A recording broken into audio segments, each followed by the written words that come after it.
the mighty name of Jesus. We give you thanks. Welcome, welcome, welcome, welcome all to this program. Welcome. We want to welcome our viewers. We want to welcome the listeners. We want to welcome the participants even now. And we say welcome again. Great afternoon, people online. Great afternoon. Call your friends, invite persons, share this right now because we are going to be having a wonderful time. And so we welcome the viewers to our parenting webinar. And so we have for you some dynamic speakers. We have some dynamic speakers. And I want, even though, don't listen to this, don't watch this by yourself. Call up your sisters and your brothers, all your parents.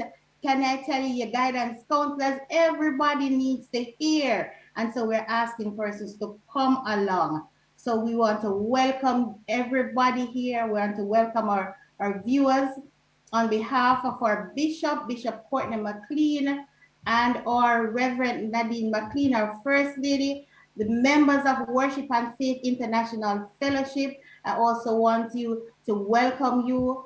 And we are here also with the Worship and Faith International Fellowship Counseling Department and general our whole life team, but our HOD, which is the head of our department, Deaconess Megan Hilton, is also here, and she is going to be presenting also. We want also for you to come on, listen up, call persons, man. We have a dynamic speaker here. She's none other than Mrs. Camille Graham, and she's going to be talking to you about parenting. We have also our dynamic speaker, none other than our Deacon Humphrey Francis. And can I tell you, Humphrey is going to be talking to you about money matters, financial issues. And I tell you, look here, look at your plate, because we have a nurse here is going to ask you what is in your plate. So make sure you have all the things that you're supposed to have in your plate. And so we want to say welcome. Everybody relax and ready. Let's go. All right, so our first speaker, we're moving fast enough. So remember, call up all the persons that need to watch with you. Our first speaker, let me pause just to say it correctly. So we have with us our first speaker. Remember, she is Mrs. Camille Cornwall Graham. She is a believer in the Lord Jesus Christ for over 22 years. She is married with 2 children. She is a certified online telephone counselor. She holds a Bachelor's of Arts in Theology and Leadership. She is currently a final year student at the Caribbean Graduate of Theology, where she is doing her master's degree in counseling psychology. She embraces the scriptures. I can do all things through Christ who strengthened me. That's Philippians 4:13. So I want you to sit back, enjoy, quickly share this now, because Mrs. Graham is going to be with us right now. Please receive her.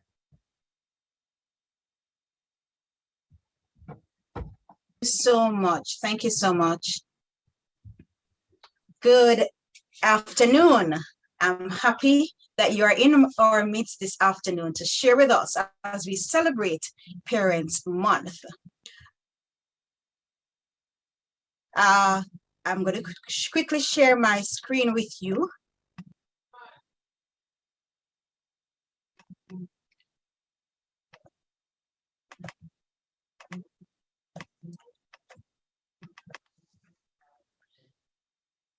Great afternoon to you all.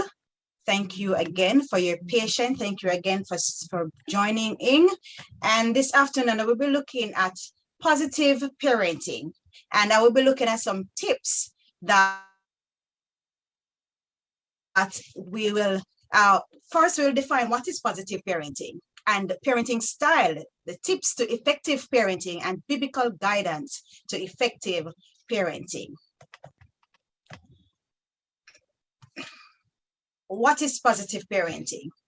This is a process of helping the child and adolescent to grow and develop in an atmosphere of love and understanding. It is not permissive. It is based on acceptance and effective discipline. Notice I didn't say punishment, right? It aids the learning process of the child by the use of effective discipline. All right, so we'll be looking into this some more. How are we parenting our children? Tradition will say that children supposed to be seen and not heard, right? And we intend to want to raise our children the same way we were raised, right? Being strict rules and little hearing from them. We are the one who set the rules, and this is it, and there's no question to it. But this afternoon we'll be learning a little bit more about these parenting styles. But as we talk together, and I'm sure you'll be writing in the chat, right? And you'll be sharing with me some of your experience that you have undergone in your younger years, and some of the parenting style that you have encountered, some of the strict rules that you have faced while you were a child or while you were children. And today we're going to be looking into some of these and see how effective they really are. So what was it like when you were growing up? What did your parents do and say to you? Listen to what you say to your children. This is very, very important. What words do you use? What do you do? So our grandparents' ways, both good and bad, were passed on to our parents. And many of these ways were then passed down to us through our parents, right? It's fairly certain we will use some of these same principles to raise our own children. It is up to you, yeah, as a parent, to choose what traditions you will use in raising your children and which will not use. All right, so there are 4 parenting styles. Research has shown that there are 4 parenting styles. The first one here is saying permissive or child-driven. Rarely gives and reinforce rules. So the child has the say in this parenting style. Parents are a little laid back, do very little, and the children dictate what they want. But we learned that for this to be when we go through, we're going to see which of them is really effective. And I want you to type in the chat which of them is really effective, right? So it says neglectful. That's the one below. Neglectful, and this is uninvolved or absent parents, right? This is a set of parents who will buy the toys, pay the bills, buy the books, right? Go as far as pick up the report, but that's so far it is. The children are the one who do everything else. So very little support. You want to know that, oh, he gets his dinner or he gets his breakfast, and that should be enough for him. But we're going to be looking at the next parenting style that speaks a little bit more into more of what the parents do. So this is the authoritative parenting style. And this solves problem, right, with children or with the child. So you'll see they set clear rules and expectations. They're open for conversation, and there are natural consequences. So this is a kind of parenting style that they will sit with children and say, all right, this is what you're expected to do. All right, these are the rules. If you violate the rule, this is a consequence, right? And both parent and children are fully aware of what the rules are and what the consequences are. So if a child decides to do something contrary to the rule, then he or she is expected to carry through with the consequence as well, right? So these are problem solving, and you learn that as the children grow up, right, into adolescent years, when they're really building identity, right, they will be able to choose wisely because of the rules that were set, and they're fully aware that everything comes with a consequence, right? Then you have the authoritarian, and these are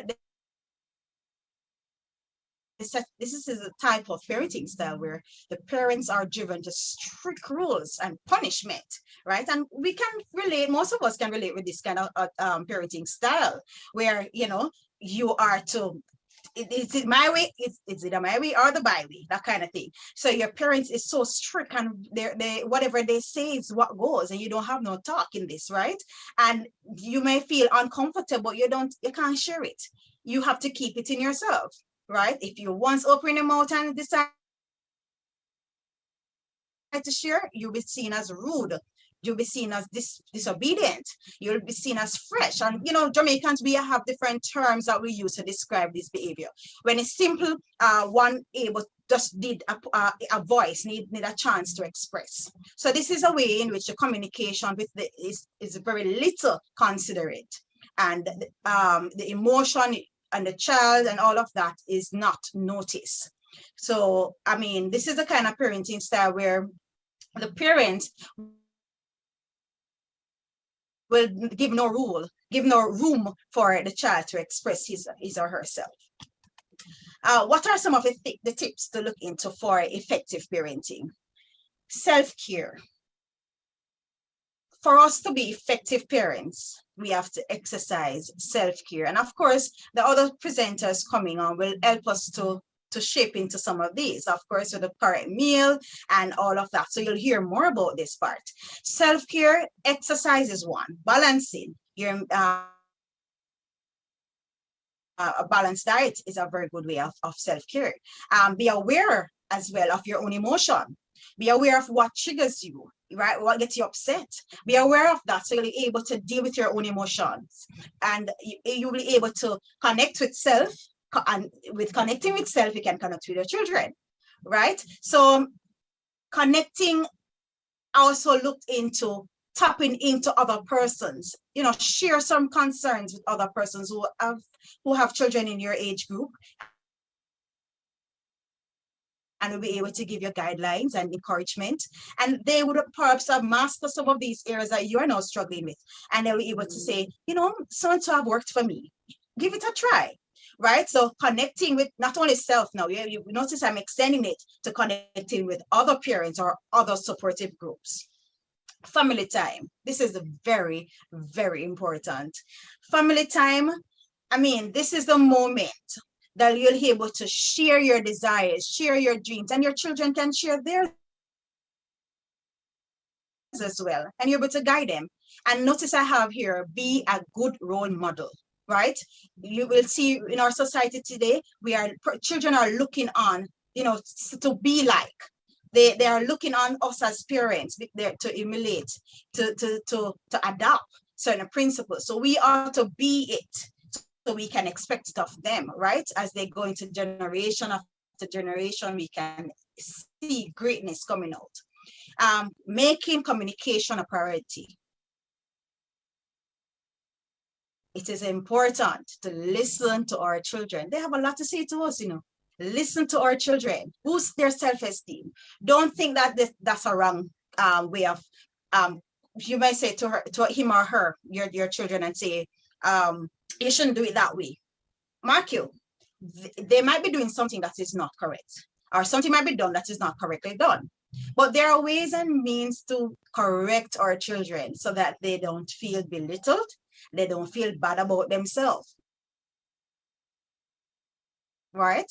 So you're going to encourage them, right? You're going to speak positive words to them, and you're going to help them to understand that even in what they do, there are ways of getting it done so they can get it done correctly. So boost their self-esteem. Tell them how beautiful they are.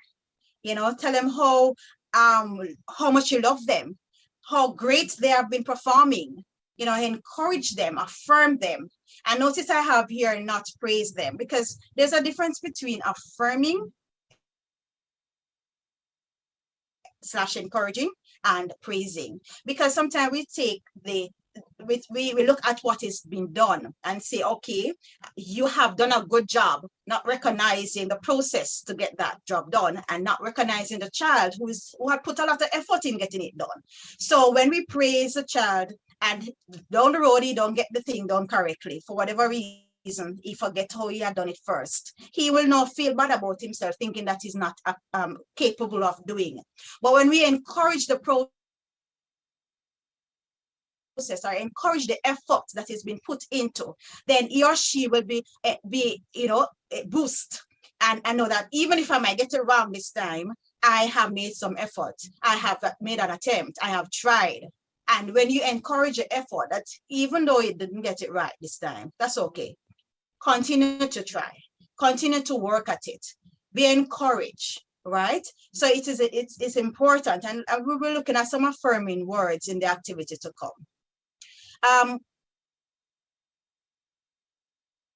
Catch your children being good. At times, we oftentimes fail to recognize when they are achieving, and the moment something is off, we will jump at it, we'll see it and want to correct it. But why not build that relationship with your child before you get to the point of correcting it? Because sometimes, especially with adolescents, they are seeking identity, right? And as Erickson says, it's between the phase of identity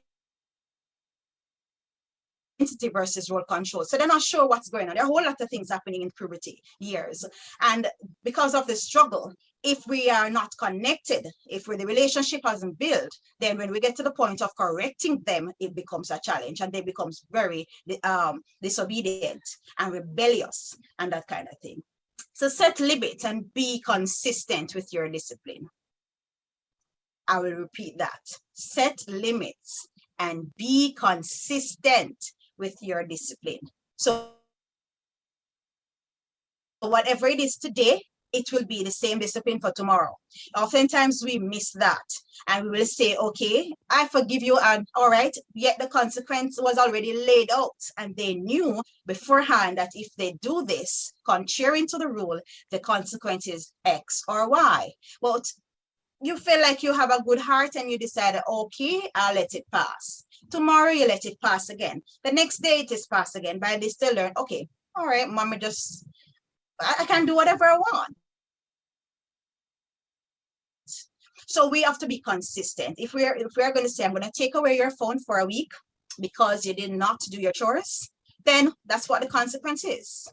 Or if you say, all right, what do you think is the most suitable punishment, or sorry, not punishment, but discipline? If we say to our children, what is the most suitable for this wrong that you have done, for violating this rule? And he or she will say, all right, I'll take this, or I could do that. Then whatever the consequence that the child laid out, that's what you could consider it, right? And along with what you consider, help them to understand that, listen, this is what it is. We had laid this out and we have to go by it. All right, so make time for your children. Notice I had said before, make time for the family. But I'm not saying make time for your children, but there's a difference. What am I saying exactly? Play some football with your boys. Your girls, take them to the park. Right? It is different than going out on a family trip or sitting down having a family meal or watching movie together as a family. It's somewhat different in my view. It's somewhat different sitting down, playing with your girls, a mother talking with their daughter. It's not brother and sister anymore. It's not mother and father with sister and brother, but one-on-one. So you can be able to get into what is going on, into their mindset, to hear what their views, and be flexible, be willing to adjust your parenting style. So if before the start of this program, you were more in the permissive, allowing them to do and to be, I hope at the end of this presentation and the others that you'll be hearing today, you consider changing, right? Show that your love is unconditional. Yes. Let not the children feel like they need to do something right to gain your love. But your love should be expressed in action and verbally, just giving them a hug, all of that is needed, right? And actively involving in children education. This is important too. And as as my supervisor said in one of her presentation, that activity involved don't necessarily mean to sit and do the work for them, right?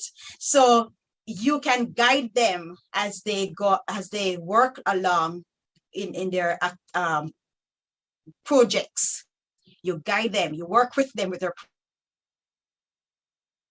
projects. Doesn't mean they're going to take up the pen and write the answers in, right? There's a difference between the two. All right, so some of the activities that we'll be doing this afternoon is positive affirmation. So I'm going to encourage you to write in the chat some affirming words that you could say to your children. Affirming words that you could say to yourself as well, because that is also important. But I have here some examples. I am grateful to have you as my daughter or my son. I thank God for you every day. You are smart. You are learning. I love you. You are brave. You are special. You are beautiful inside and out. And this is important because oftentimes person will see beauty as out appearance, but helping them to understand characters and personality as well, and how shaping that and guiding them to be can make them be a beautiful person on the inside,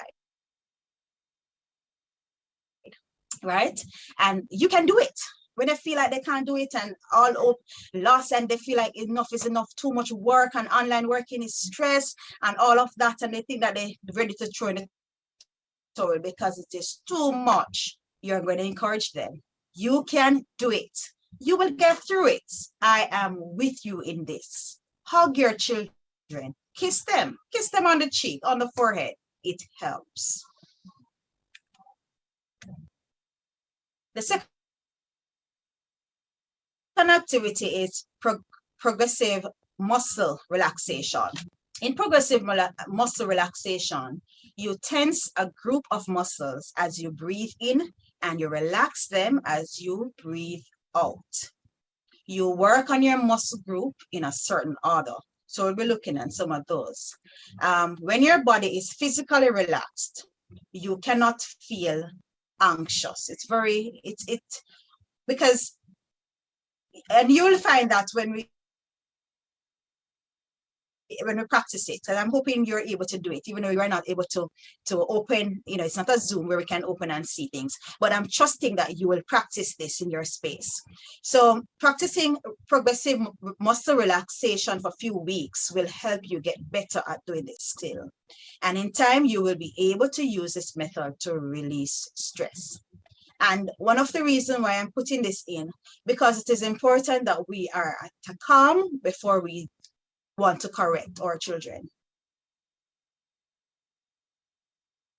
Because at times we correct them out of anger and we realizing that we perhaps hurt them emotionally by saying some stuff that we really don't, we really don't mean it, right? It's just out of anger. At that moment, we have to react. So I'm saying, be calm. And some of these skills will help us to do so, to be. So some of the muscle groups are shoulder. So you raise, there are more than one muscle groups here. So we have the shoulders, we have the forehead, around the eye, and the bridge of the nose. So I'm saying as we breathe in and out, we tense these areas, right? And as we let out, we relax them. So we're able to come to a calm in a very challenging situation.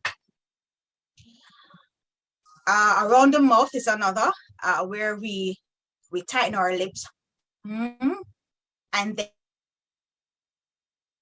then we will relax them, just to relax the face, right?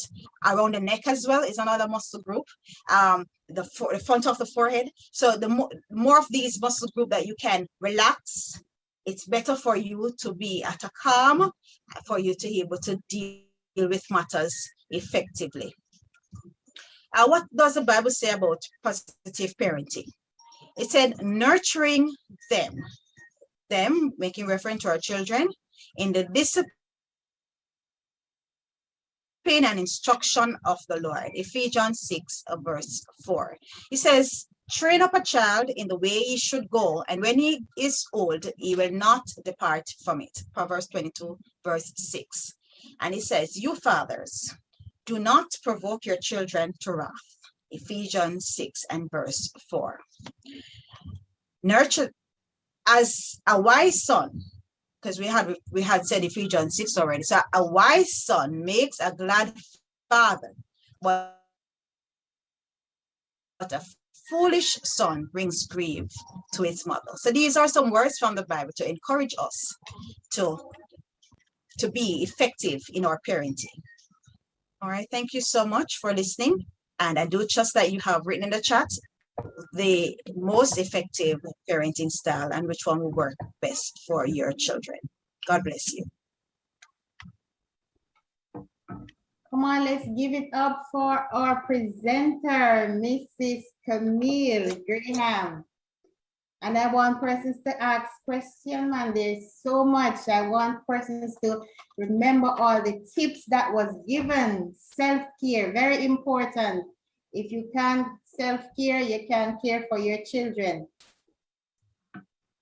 Let me see the chat, what is going on in the chat. Is there anybody asking any question? I have question if you don't have any question.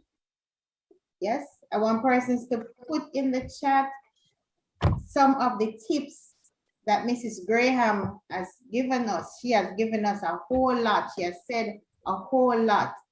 So come on, let me see what is going on. Can I remind person, or can I tell you that there are prizes to be gained? We have some dynamic prizes here. So, and we want persons to participate. How is the chat looking? How is the chat looking? Is there any questions here? All right, so we have tips. She gave us some tips. Can we say any of the tips here? I remember one of the tips is making, yes, ensure that you take care of yourself. She gave us some muscle relaxant, how to relax your muscles. When the children are giving some trouble, relax your muscles, stay calm so that you can parent your child. One of the tips I remember that she said, you must catch the children doing good. Isn't that correct, Mrs. Graham? Catch them doing good. We always catch them doing bad. What about catching them doing good for change? Is that That's correct, correct. Mrs. Graham? Yes, it is. Yes, I like that one. Catch them doing good. Isn't that funny that we always catch them doing bad? So we want to catch them doing good. Any other tips coming up? Remember, we are going to be giving out some gifts. We have a dynamic writer, author of children book and parenting, directing your arrows. So you want to have one of those books? Yes? Come on, put in your chats. Get your notebook and pen out as we prepare for the next speaker. So get out your pens, remember, take your notes because you want to win one of these dynamic books that we have here. We have some great authors. WAFIF have authors. And so we have the books here. How is the chat going and what is going on Facebook? Anything going there? Or is it so clear that we don't have a question?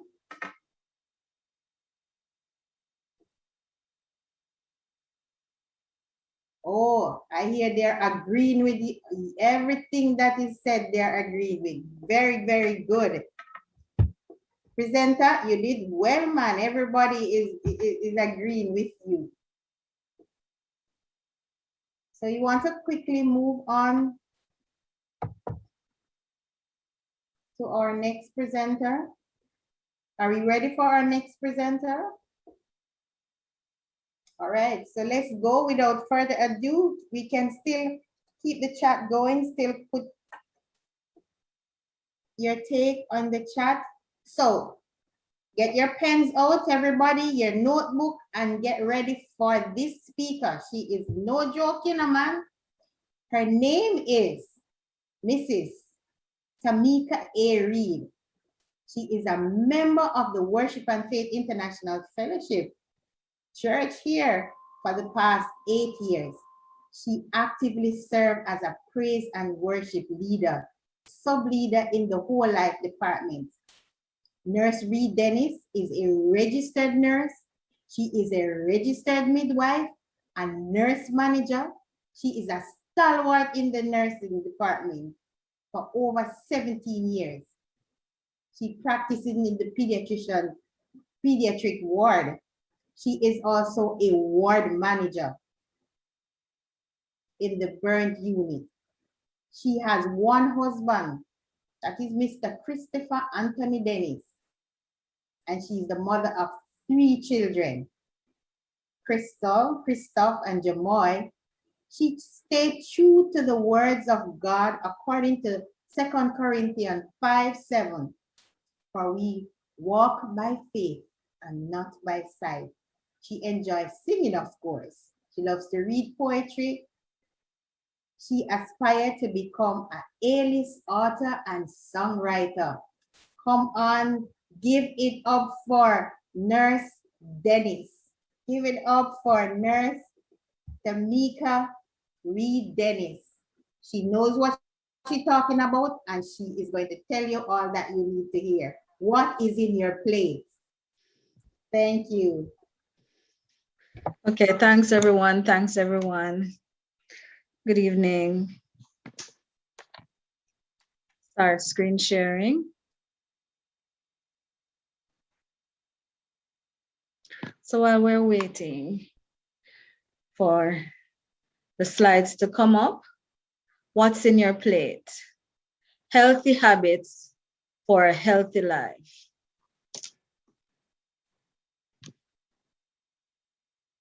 Let's continue.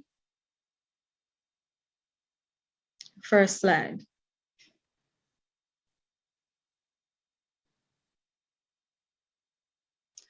A healthy diet is defined as one that helps to maintain or improve essential health. A healthy diet provides the body with essential nutrition, fluids, nutrients, and energy. So that's what a healthy diet is. Let's continue.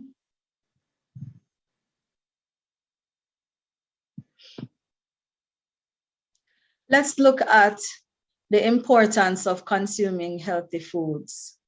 Now you can type in the chat what you're thinking of as an important thing in terms of consuming healthy foods. One, for good health, for good nutrition. It protects against communicable diseases such as hypertension or high blood pressure, diabetes or high blood sugar, and cancer. Consuming a healthy diet helps in weight management. It causes a better mood and energy levels. It improves memory and brain health. It promotes healthy skin, bones, and teeth. Next slide.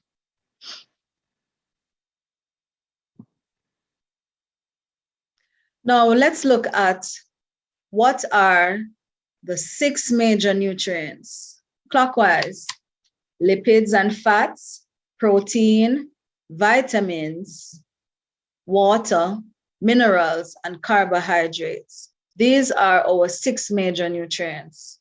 Now let's look at the 6 food groups. Our 6 food groups are inclusive of whole grains and starchy vegetables. So we're talking about our yams, whole grains such as wheat, dairy and non-dairy alternatives. Dairy meaning stuff containing milk, non-dairy alternatives such as soy.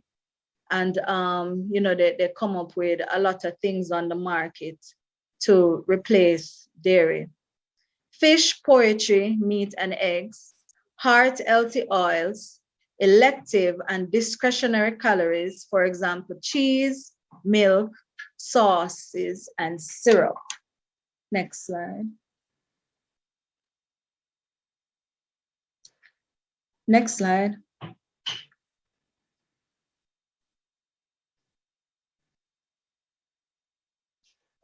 For overall good health, these are the things you ought to put on your plate.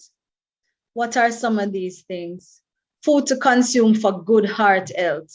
I mean, the heart is essential organ in the body. These include vegetables, fruits, and whole grains. Choosing fat-free or low-fat dairy products, fish, poultry, beans, nuts, and vegetable oil. High fiber, such as whole grains and wheat, fruits such as oranges, and we in Jamaica, we love to talk about the orange gut. You know that thing when you eating the orange and you peel out the middle part, or some persons say the pit of the orange. We should also limit food and drinks with added sugar. You'll hear that one repeating a lot throughout my presentation. We should restrict sodium intake, 1,500 to 2,300 milligrams per day. And according to the American Heart Association, this should be like a teaspoon per day. Something to think about, right? Okay. We should also increase consumption of potassium, magnesium, and calcium by eating foods such as spinach, banana, callaloo, and yogurt. Let's move on.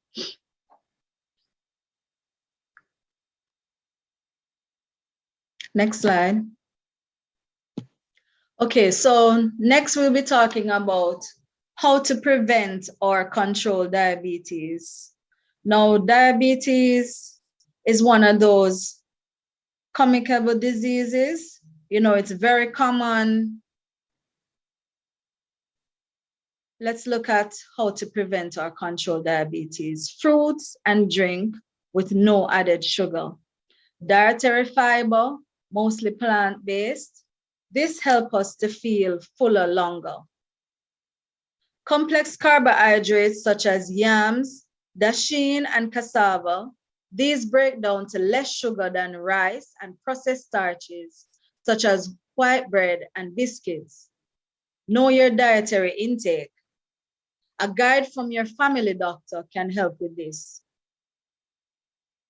So that would be how many kilojoules, how much food you would need to consume to get how much kilojoules of energy that is necessary for your intake. It can be personalized. And also, we ought to maintain a moderate weight, and a basal metabolic index will help us to know what our moderate weight is. We should also manage our blood glucose level, because a normal blood sugar level is 3 to 7 millimoles of deciliter of blood. Now, sounding kind of technical here, right? But we use a simple machine called the glucometer machine to measure blood sugar. And each one of them may come in different units, so it is important for us to know the unit that is being used. But the normal is 3 to 7 millimoles per deciliter of blood. We should also get regular checkup with the doctor, nurse, and any healthcare provider. If one is diagnosed with diabetes, take all prescribed medications such as tablets or insulin as ordered. Next slide.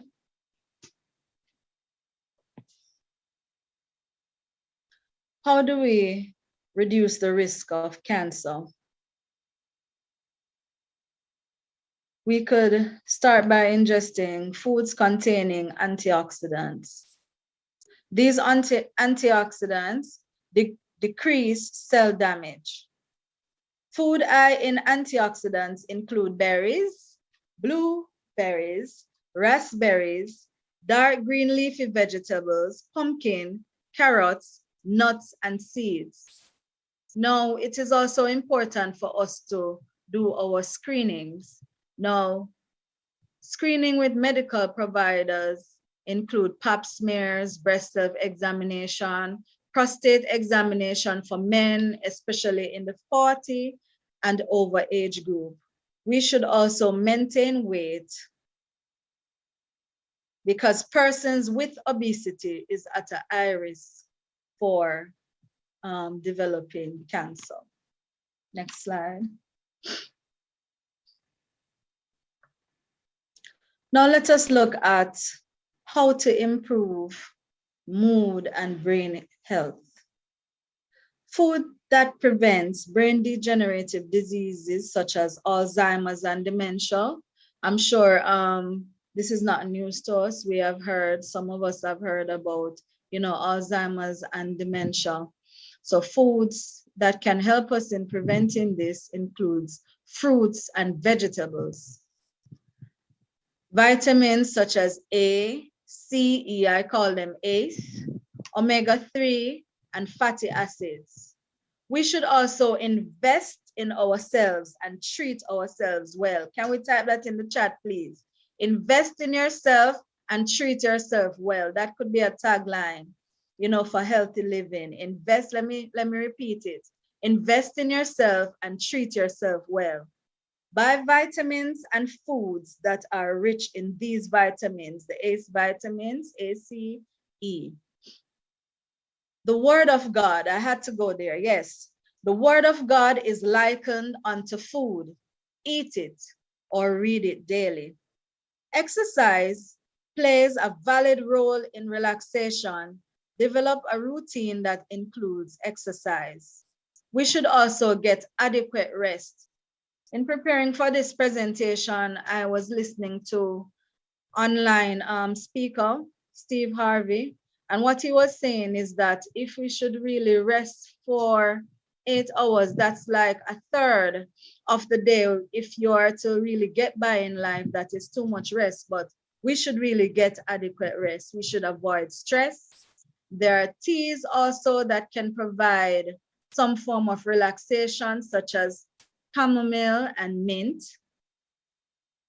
Is there any other tea we know of? We could type that in the chat. Engage in sports and activities such as football and running, swimming, hiking, whatever keeps the blood pumping. We should engage in these activities. Okay, promoting healthy skin, bones, and teeth. We should eat foods that are rich in calcium, such as low-fat dairy, broccoli, cauliflower, canned fish with bones, tofu, legumes. We should also drink plenty of water. On average, 8 glasses is recommended daily. Let's look now at generational health. Now, whole life speaks to the age group from the womb to the tomb. So we should develop healthy patterns for the younger observing generation to model, such as good cooking habits, eating at home. I have to stress good cooking habits because, we should introduce healthy lifestyle habits to children appropriate for their developmental age. So as they age, like you show them to tie their lace, when they can start frying an egg here and there, an egg, and so forth. So whatever activity is appropriate for children in accordance to their developmental age, we tweak it as we go along. Healthy children will yield a healthy future. Let me stress that. Healthy children will yield a healthy future. Teach them to guard their emotions. The Bible states in Proverbs 15 and verse 1, a soft answer turns away wrath, but grievous words stir up anger. Helping them to guard or teaching them to guard their emotion will teach them how to, to listen attentively, to respond. Now, in preparing for this presentation, I coined the acronym REST. For me, rest means relaxation, exercise, Self-care, time management. Relaxation and rest helps to maintain mood and facilitates brain health. Exercise helps with maintaining body weight and good mood. Self-care activities include, if we can go into the river as opposed to going to the spa, or if we can, treating yourself well, grooming yourself, taking care of your personal hygiene, teaching children from an early age, the importance of personal hygiene. For time management, we're never too young to know how to use a diary. Managing your time well helps to promote a hassle-free schedule. Use a productivity planner. My bishop has an excellent productivity planner. Prepare for the following day and learn how to say no. Yes, I said it. Learn how to say no, because sometimes some activities can really cut in on our schedule and cause us to lose on time. Thank you. This is the end of my presentation. I really do hope you enjoy this presentation. Come on, let's give it up for a nurse. Let us give it up for the nurse. Anybody in the chat, what are you saying in the chat right now? You should have been taking your notes. What is in your plate? What is in your plate? Is there any question here? Remember, we have books, we have giveaways. What is in your plate? What is on your plate? Remember what is on your plate? Remember what nurse says to go on your plate? Yes, can we get some emojis? Pierce is giving claps. Yes, we appreciate our nurse here. She spoke about the high fiber diet. So I am going to say it for her and for all of us. It's okay to eat your orange gut. It is very okay. Yes, Some of it us is. are Indeed, shy it is. in wanting to eat it, and no, you don't have to hide. Just tell them, nurse says I must eat the my gut. orange gut. Eat That's my right. orange gut. So it is fine. It is fine. It is fine. Yes, man, eat your orange gut. And one thing nurse also tells you, if you are diabetic, take your medicine. Nurse, tell them, take your medicine. Take your medicine if you're diabetic. You can pray over them. Take your medicine. Take your medicine. Nurse saying, take your medicine. Nurse also said, I'm just repeating now. Nurse also said that you are to invest in yourself. Treat yourself well. Spend on yourself. Isn't that true, nurse? Spend the money wisely on yourself. And don't add any sugar to the juice. Is that correct, nurse? Don't add any sugar. We like There's no added sugar. No added sugar. There are some other fruits with enough sugar in it. We don't have to add exorbitant amounts of sugar. We don't have any question there in the chat. Any question? I want to ask a question. I have question. Anybody remember what is the machine that nurse said they use to measure the blood sugar? Anybody in the chat want to type that in the chat? I wouldn't even ask it to tell me what is the millimole, but I want you to tell me what is the name of the machine that we use to measure the blood sugar. I am waiting. Anybody here? And no persons are listening, and you're making your notes for a prize. Give me the name of the machine. And if you want to sweeten the deal, you can tell us what is the millimoles that we're looking for. How is the chat looking? How is it looking? A person's writing. I'm looking out to see. Remember, take your medicine, invest yourself. You don't remember what nurse says? Invest in yourself. The answer, Okay, can we see who are the persons who answered, who we can identify?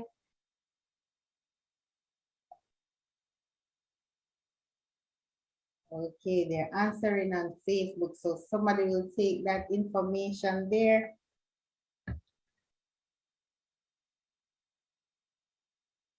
Nurse also tells us that we can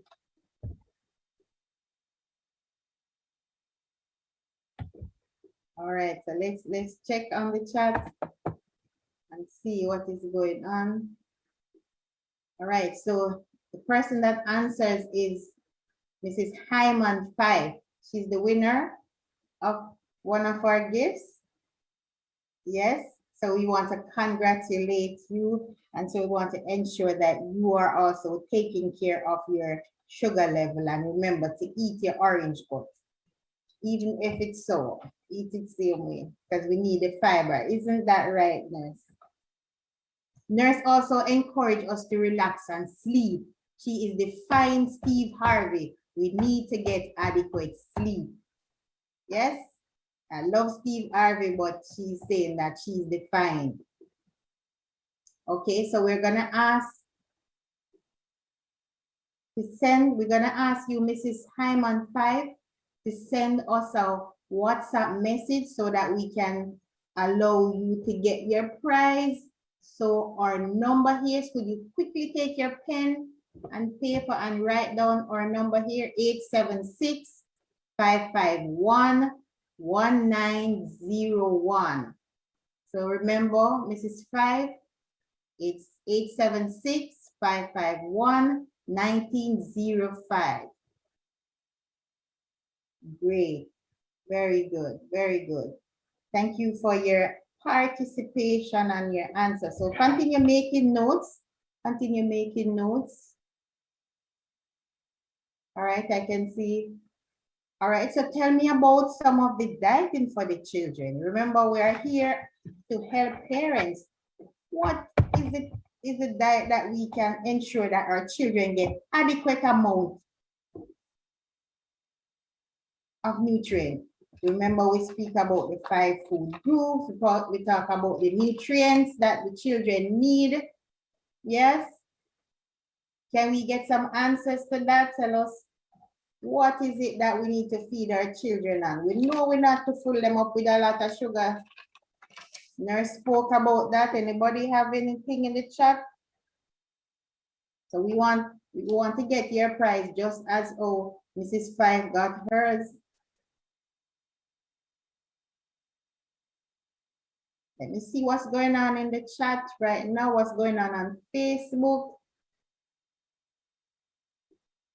What is the diet that we need to give our children? No cheese strips and bag juice. I never hear nurse mention any of those. So give us what is it that she asked and she told us. What's going on in the chat? Help me out here. Quickly type here. Use your fingers. Let's find the numbers and the letters on the keyboard.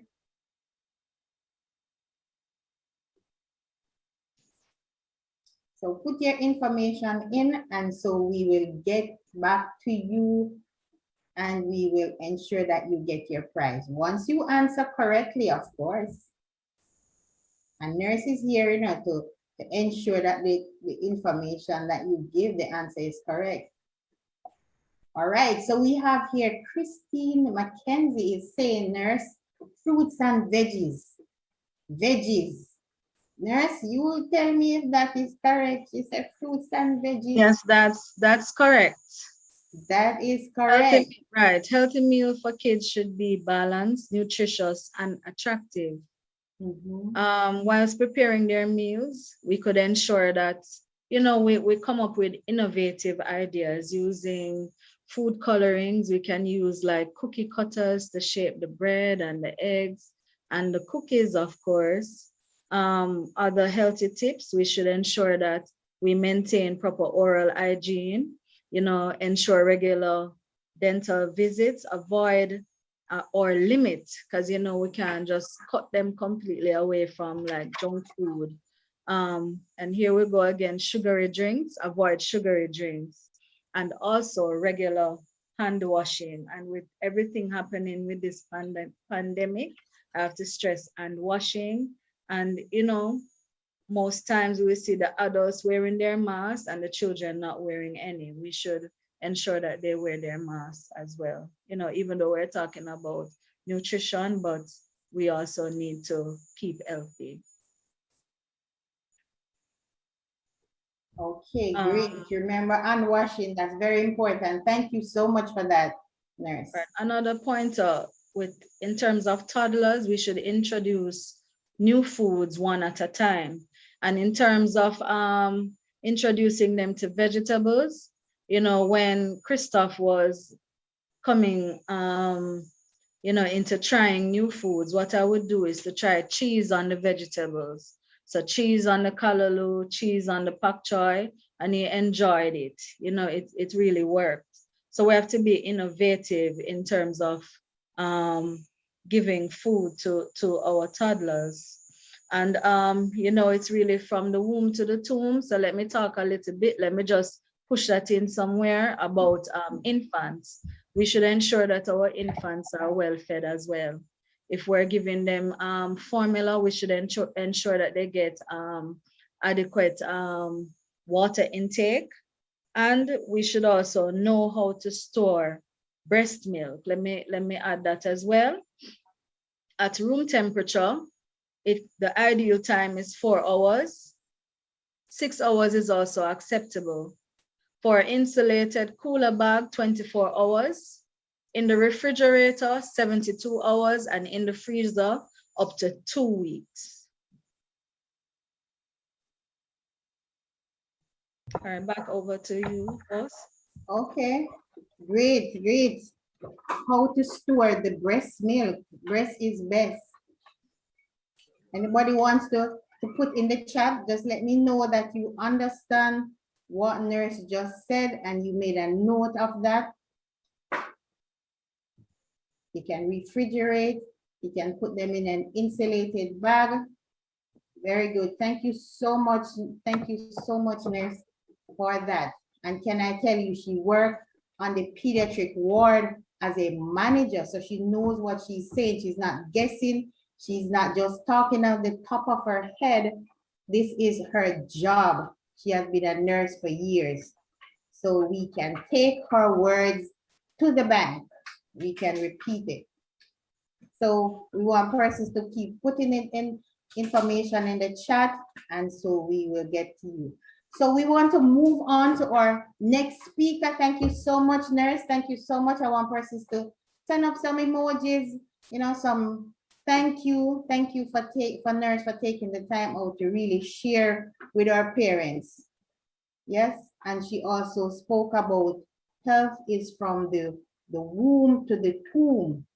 One thing that I remember nurse spoke about before I move on to the next presenter is that ways to prevent Alzheimer's. And so persons are to eat, to prevent us from having degenerated brain disease. And so she's encouraging us to eat from the vitamin ACE. Vitamin A, vitamin C, and vitamin E. Not ABC, but ACE. Omega-3 fatty acid. So we can have healthy brain going into the next phases of our life. Thank you so much again, nurse. So without further ado, we want to move on to our next presenter. Oh, a dynamic presenter, I must say. Coming to the male among the roses. Yes, the thorn among the roses. And so I want you to sit back. I want you to relax. Don't forget your pen and paper now. And remember to listen and take note. This man is coming with a different twist. Yes, he is our very own deacon, Mr. Humphrey Francis. I just want to read straight his profile. Humphrey Francis is totally sold out to God and currently operates as an effective transformational leader, leading a dynamic team of professionals at the Caribbean's largest financial group. He spends the former years of his career as an external auditor within one of the big four auditing firms, and later years have honing his skill in manufacturing and financial services of the private sector regions, of course. During the years spent in manufacturing sector, he has been certified as a quality management system internal auditor, environmental management system internal auditor, and laboratory testing and collaboration internal auditor. He's an internal auditor. Humphrey is also a certified Wire to Win DNA productivity coach, where he guides persons in building generational wealth and achieving financial freedom. He is also an internal auditor, CIA, which is the only globally accepted professional designation for his profession, and now writes exams question as a contract exam item writer for the Institute of Internal Auditor. He also holds a CompTIA project management certification, the principle from which he used to manage his various professional and personal projects. He has also recently completed a Dale Carnegie leadership training, as well as a Caribbean securities course that was recently developed and offered by Jamaica Stock Exchange for persons interested in learning about financial instruments and governing regulation within the Caribbean. Sir Humphrey additionally holds a Bachelor of Science double major in accounting and management studies with honors, of course. He also has a diploma in operation management and is currently pursuing another diploma in biblical studies at Wafif Christian College. He also is in pursuit of a certification in risk management assurance. Humphrey is also an entrepreneur, and he is the owner of 5 business ventures and growing. He is a husband and father of 3 amazing children.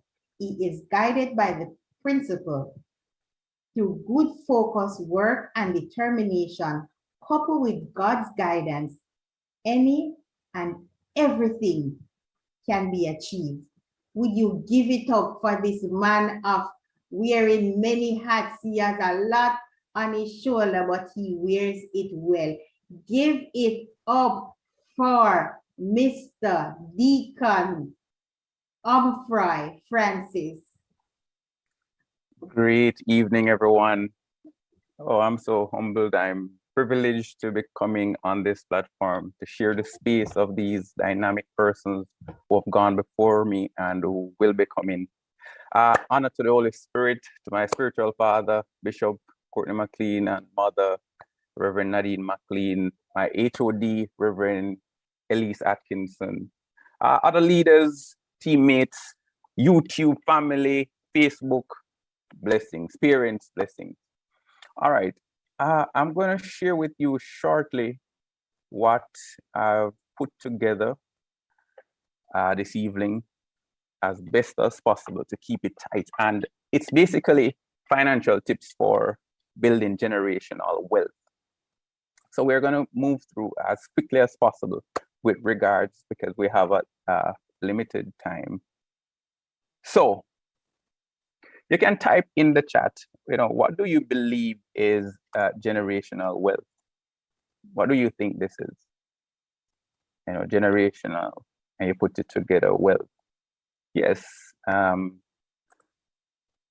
it's basically assets. And we're going to redefine what we consider as assets as we move along in this presentation. But it's assets, it's wealth that you're able, that you've developed, that you've built during your lifetime and is able to pass down to another generation, your children, and they themselves, if appropriated properly, can pass down to another, the next generation. So yes, it's in simple terms, it's family wealth, legacy that can be passed down. What are some examples of this? Real estate, family business, stock, bonds, other investment assets. Very importantly, financial education that you're able to carry forward into the future, right?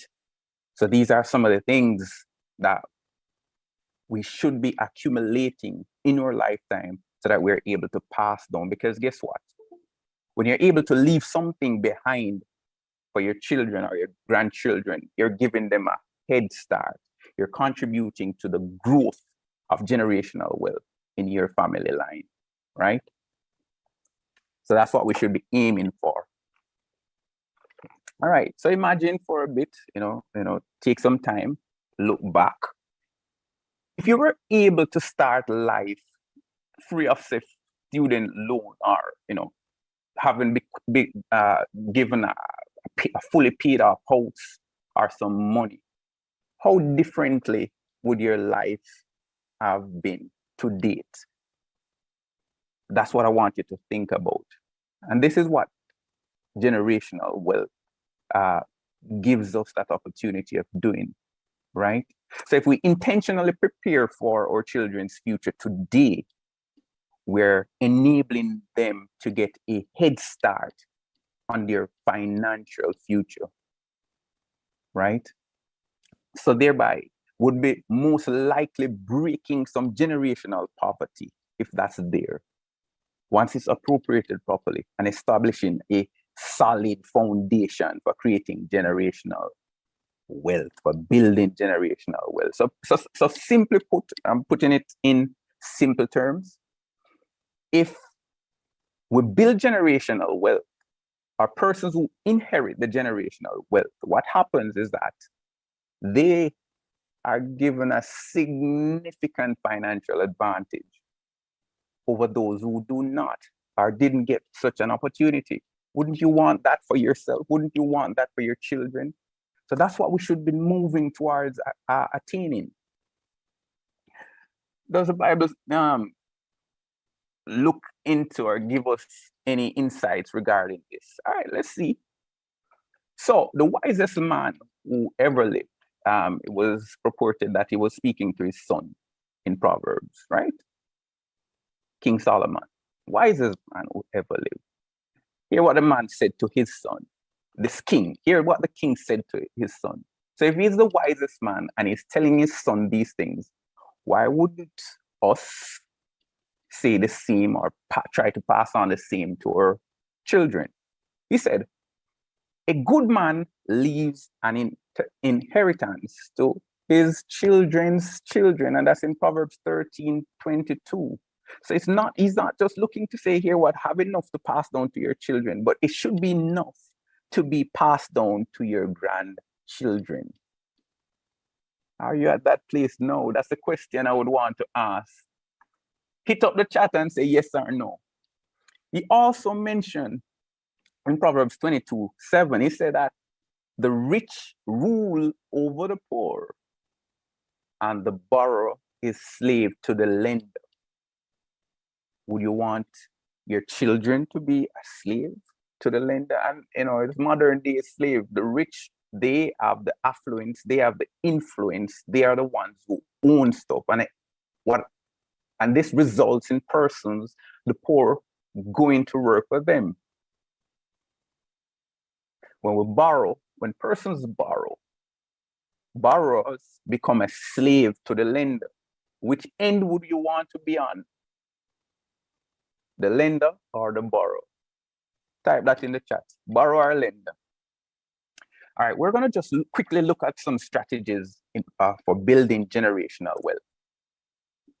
Right? And what we want to do is to quickly go through and as you can see in that illustration there, we're trying to move from Lodabar to that place of prosperity, bright and vibrant, prosperous, right? So the first thing I would say is what you want to do is pay yourself consistently. I didn't say first. The first is for God. Your tithes, your offering goes to God. But what you want to do is that you should be paid next. You need to pay yourself consistently. Every time you hold some money, ensure that you take some, once you take out your tithes and offering, once you deal with the Lord's business first, put aside some money in your emergency fund, or that fund that you're saving towards something. Put aside some money. Pay yourself consistently. What you also want to do is to ensure that you invest in your children's education. As we mentioned before, imagine them having, no student loan to deal with, right? That would give them a head start. And having a good education most likely will give them a good foundation for getting a good job. And what that will do is a good job usually pays well. So support their passion. Ensure that you invest and put aside for their education. And education is invaluable. Once they get it, it can't be taken away, right? So think about that. Get life insurance. What you can't do in your lifetime, ensure that it's done in death. It may sound a way, but it's the reality. So what you want to do is to ensure that you have adequate insurance coverage, so that in the event that something happens to you, your family is not left in a state of disarray and financial turmoil. So you want to leave enough in terms of covering all that is there to continue for them to live as they were living, or even better, because sometimes persons go for insurance that if or should it happen, it brings wealth to those who are left behind. So consider that, look into that. The next thing we want to do is to create passive income. I'm passionate about this. You want to create passive income and create multiple streams of income. And if you see in that picture, when we're actively pursuing, sometimes what we actively pursue eludes us. So what you want to be doing is attracting. You want to be attracting. And yes, there has to be some active element in earning funds, which is where you see that man, working for the money. But what we want to do is create an element also where the money is working for us, which is passive income. What Warren Buffett said is that if you don't find a way to make money whilst you sleep, then you'll end up working until you die. So passive income is key to creating financial freedom. It's simple as that. Once you learn it, you're good. Once you're able to make money whilst you're asleep, you're good. And what you want to be doing is investing in assets. And as I said, as we go along, we're going to redefine what assets is, because some persons have acquired liabilities and are fooling themselves that these are assets, but want to invest in assets, in instruments that are likely to appreciate in value over time. For instance, real estate. You want to buy a house. Don't pay rent for the rest of your life. Buy a house, start paying your mortgage so that you earn equity in that house. And then by the time you're ready to move on, you're able to give your children a fully paid off property, a fully paid off house. Just ensure that you maintain this house throughout.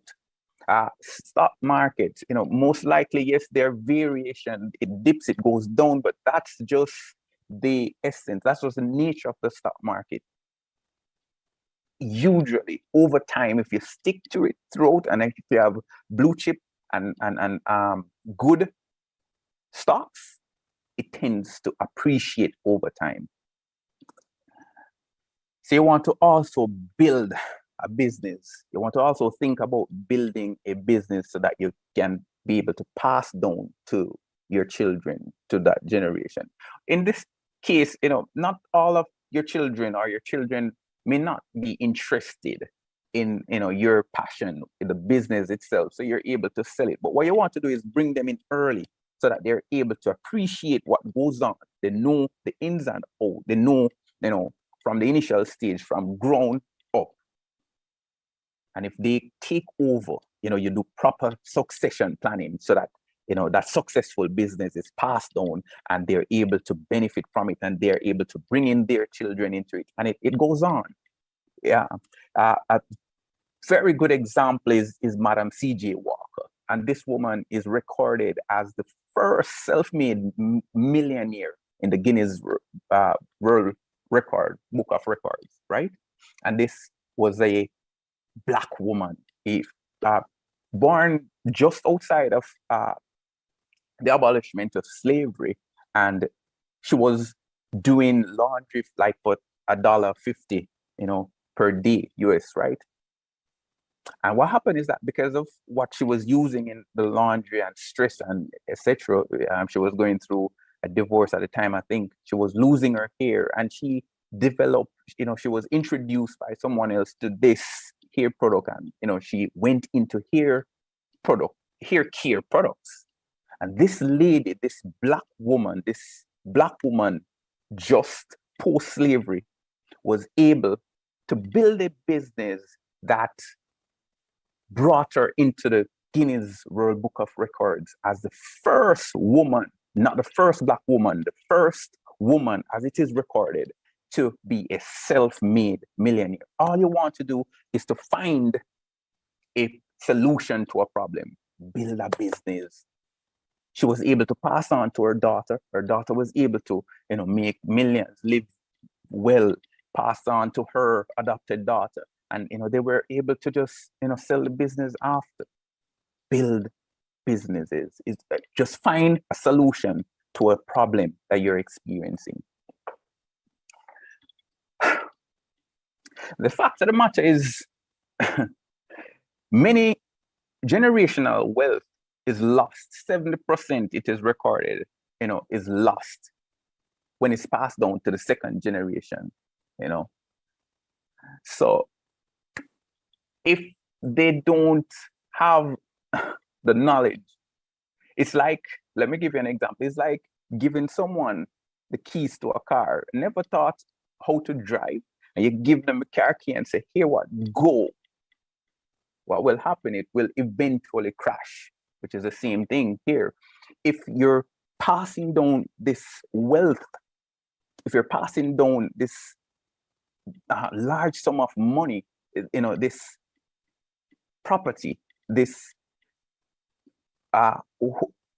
host of assets without appropriately teaching, what will happen? It will eventually dissipate because you have not taught them how to drive. You have not taught them how to steer before giving them that car key.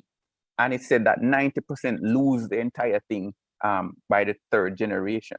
So what you need to do is to get help to ensure that you yourself, you understand, you learn what is needed for proper financial management so that you're able to teach your children. Or if you don't want to go to that rigmarole, ensure that they themselves get proper financial and money management lessons, courses, right? So that's what we want to do. And when we want, and in doing this, you can take some simple steps. You can start out by ensuring that you purport them, or start them with an account, a savings account from early. Help them to recognize, for instance, if they want something, do not just hand it to them, but give them little chores around the house and pay them, and just remind them that, here what, remember that you want that thing, so put down the money, put the money aside and save towards it. Carry them through things like when you're doing your budget, even if they're not understanding, let them be around you. Do your budget around them. When you're making financial decisions, let them be there. When you're teach them how to set goals and work towards it. These are some of the things that you need to do so that you can inculcate into them proper financial management and money management. And if you don't want to be, get help from a professional. All right. So when investing with your children in mind, so let's go back to the university thing now, the tuition fund. That's very important. Them say education is important. Education is important. So what you want to do is to ensure that you earmark some funds for a, university fund. And what you want to do with this is to ensure that it's pegged against inflation, because a lot of times that persons will start out and say, oh, they start out with this fund, and by time the end of or the time of university, it means nothing. It's insufficient. So what you want to do is ensure that it's pegged against inflation and it moves with inflation, and also it has a life insurance feature, so that should you pass, that money is already there, earmarked for their university fee. So it's still, whether you're here or not, their university funds is present. Land banking, this is something that I absolutely love and is practicing. So what you want to do in land banking is basically, what banking is, you put your money into something, but this you're basically putting it into land, into real estate. So what you want is to say, all right, earmark a piece of land for, one of your children. So you buy the land, and what we're saying is that over time, these things should appreciate. So when you're ready for university or so, by the time you're ready to sell, you're getting far more than what you spent on that land, for that land or for that property. So land banking is a very good feature, or a very good way of going about investing for your children's future as well. Parents, your children are not your investment plan. They're not your investment plan. So what you want to do is ensure that you adequately plan for your investment, so that you ease that burden from off them. When you're retired, you're not a burden on them. Give them that much more opportunity of building for themselves, not necessarily thinking that they have to be covering, preparing, and taking care of you, to ensure that you cover yourself adequately in terms of planning for your retirement. This is probably one of the most important ones, is that you want to ensure that you yourself learn about financial education and is able to pass that on. What are we talking about? So as I was mentioning, my accountant friends, don't kill me, but assets are not, not what we purport. If we redefine what an asset is, we are moving far ahead of the game. And what some persons have done is purchase a liability. If you look on the illustration over here, what the poor has been inculcated, has been cultured to do, is to go ahead, get loan, buy car, buy house, vacation, marriage, some honeymoon. A big loan is taken out just to go on a honeymoon or marriage, etc. And then you have that loan to deal with. The rich is cultured to do differently. What they do is to try, when they take a loan, ensure that they get an asset. Anything that you have to take money from your pocket and pay for at the end of the month, that's a liability. So if you use a loan to purchase a car, don't fool yourself to believe that's an asset. An asset is something that brings cash flow to you. Once you change that mindset and inculcate in yourself that an asset is something that brings money to me, the ball game is changed. So get assets, and then you allow your assets to generate funds so that you can fund your liabilities. It is very simple. You see that consistency and compound interest. We spoke about paying yourself consistently. You need to do it. Persons have this misnotion that in investing you need this whack of money, $1 million, hundreds of thousands of dollars. But you can start small, but the key is to remain consistent, and that compound interest Compound interest, one of the greatest minds, Albert Einstein, he said that compound interest is the eighth wonder of the world. He said that those who learn it will earn it, but those who fail to will pay it. You know, which spectrum of the scale you want to be on. Type that you want to earn compound interest or you want to pay it. You can hit up the chat and let me know, because what we're doing now, we're making some prophetic moves, right? So that we can appropriate what we're putting in the atmosphere, right? So type which part of that spectrum you want to be on. The part of someone who earns compound interest or someone who pays it, right? You have to learn the habits of the wealthy versus the rich, right? You have to move towards books such as Rich Dad, Poor Dad. These are books that can change your life once you understand, you learn the principles and you put them into practice. Those two books have changed my own life.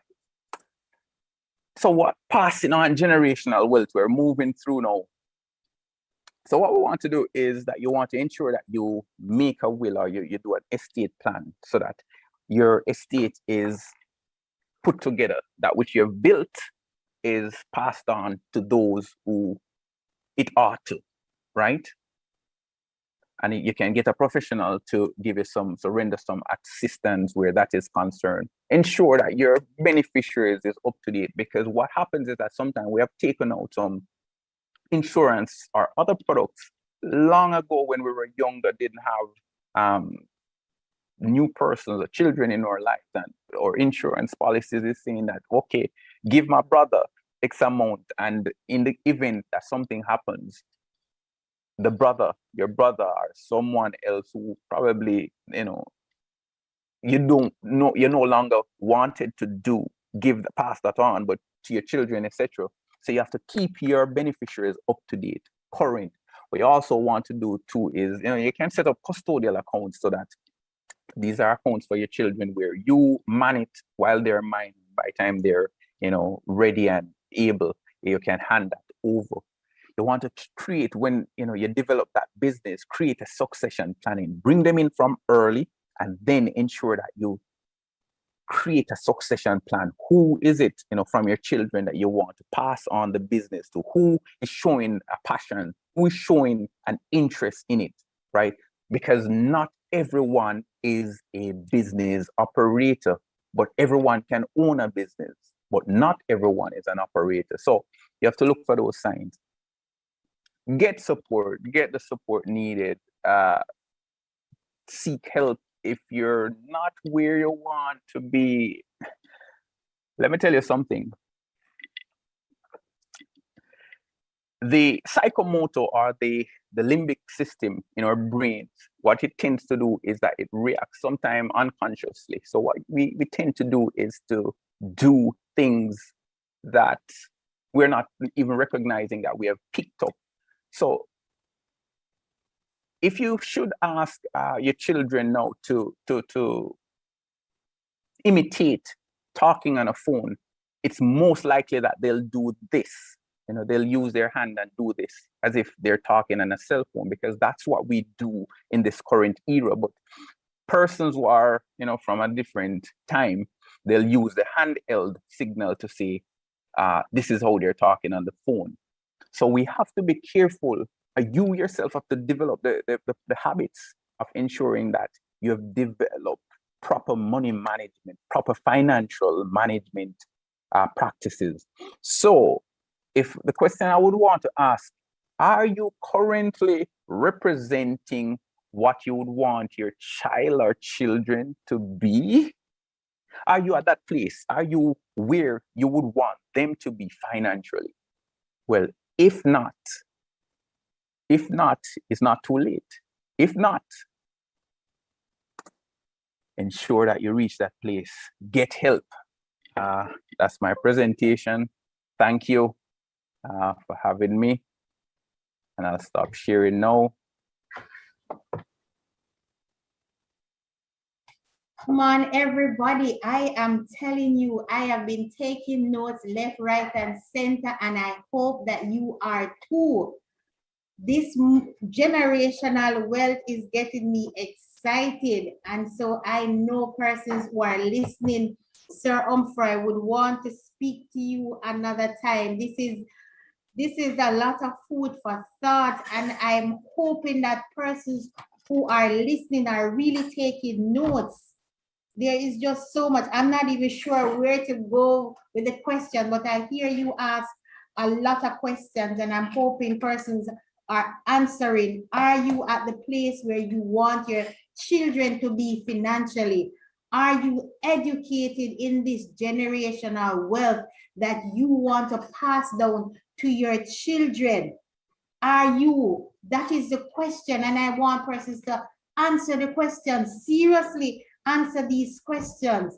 He is saying that generational wealth breaks generational poverty. Can I tell you, I don't like poverty. I have an allergy to it. And so I'm saying to persons, are you there?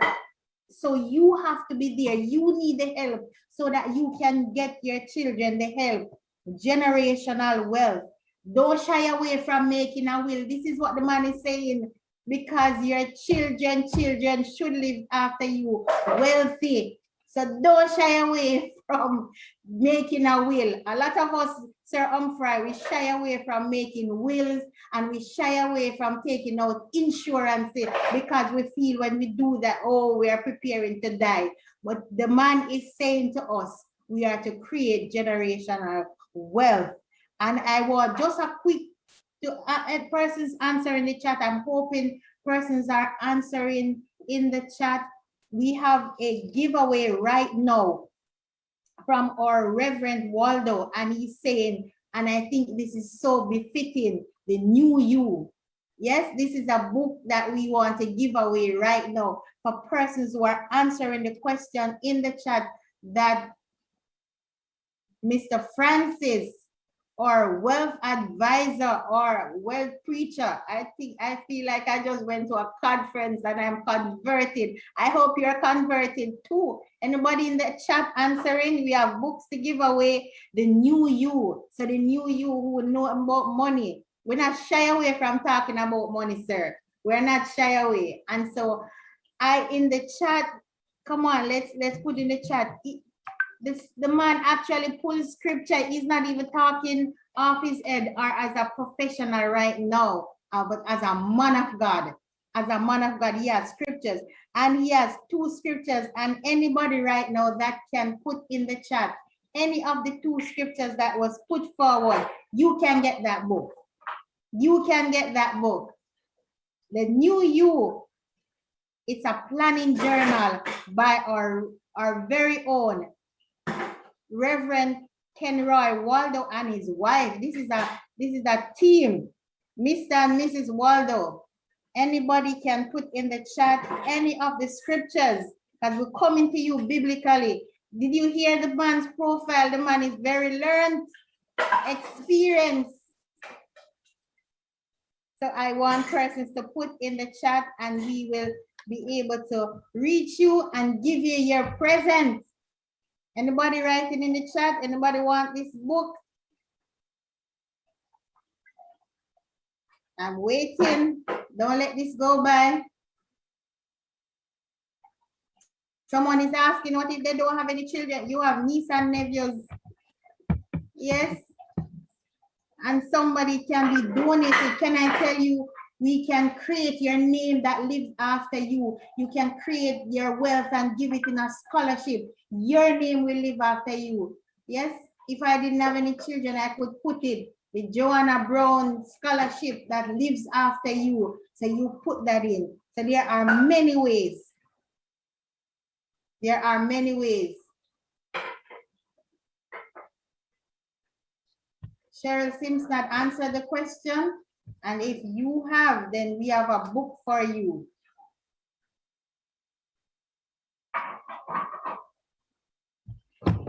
She answered Proverbs 22.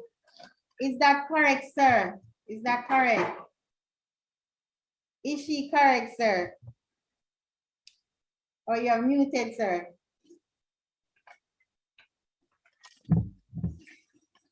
All right, so we'll go to our presenter, our next presenter. Thank you so much, Sir Umfroy. I will definitely be speaking with you, and I know persons online would want to speak to you after because we got excited. So we want to move quickly to our next presenter. Our next presenter is our very own HOD, head of the Department of the Worship and Faith International Fellowship Counseling Department. And she comes to you right now. She is an author, a speaker, a guidance counselor, a counselor, a parent, a wife, a mother, the author of Directing Your Arrows. It is a parent guide. She also has parents under her wing, and I want you to give it up for our very own Deaconess Megan Hilton, author, parent, wife, mother. She is going to anchor the presentation for us this evening. Great night, everyone. Great night to our Facebook and YouTube family. It is such an awesome privilege to be with you this evening. Thank you, Deaconess, for such a warm welcome. It's kind of hard to come on after such awesome presenters, yes, but we are going to be talking this evening about how to spot, how to identify issues in your children's mental health. All right, so we are looking at red flags that you should look out for in your children's mental health. And I'm just trying to share my screen. While I do that, I'd love for you to put in the chat, what is mental health? What does that word mean to you? I want to say all honor to the Lord for his goodness and his love towards me. I am what I am because of the grace of God. I also want to give honor to my bishop and his wife, First Lady McLean, Bishop Courtney McLean, my HOD, Reverend Elise Atkinson, all leaders at WAFIF, all the WAFIFites on the platform, and all the parents. So type in the chat and tell me, what does mental health mean? We will be talking about the red flags because we are going through a pandemic. And I can tell you firsthand that our children have been feeling the effects of this pandemic. And so we as parents want to be able to identify when something is going wrong. So let's get right into it. Let's get into it. Now, when we talk about mental health, we're talking about a state of well-being where the individual understands their potential, they can cope with the stresses of life, they can work productively and fruitfully, and they are able to make a contribution to their community. So when you have good mental health, yes, stressors will come, but you are able to function and to continue to be productive.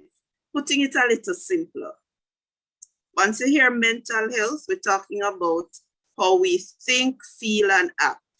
So sometimes people are happy, comfortable, thoughts and feelings are positive, and there are other times when the thoughts and feelings are upsetting and uncomfortable and they affect your functioning. So it's all about our feelings, our thoughts, and our moods, okay? You probably need to remember that. You realize we are giving a lot of prizes this evening. So we have a pandemic that's going close to 2 years or more, and the effects so far on our children, there is isolation, there's loss of play, they are accustomed to being at school with their friends, and this has somewhat been taken away. We know that some students are now back to face, but it is nothing like what they are used to. And so we're seeing a lot of anxiety and fear there is an increase in child abuse. There's also an increase in domestic abuse. We also see an increase in depression and suicide among children. So you might be wondering, why is the coronavirus triggering all of these mental health issues? Because it has caused people to switch from living and enjoying living to survival. Most persons know it is about ensuring that they don't catch the virus, or ensuring that if they contract the virus, they survive. And that alone is a lot to carry. There is increased health anxiety, fear for people. People are fearful for their lives. Many persons have lost their jobs, so they may not be as financially secure as before. There is social withdrawal because we cannot socialize the way we used to. And ultimately, there's loneliness. So, and the added quarantine that some people have to go into. Some of us have transitioned to working at home. All of this comes together to create an environment where mental health issues can thrive.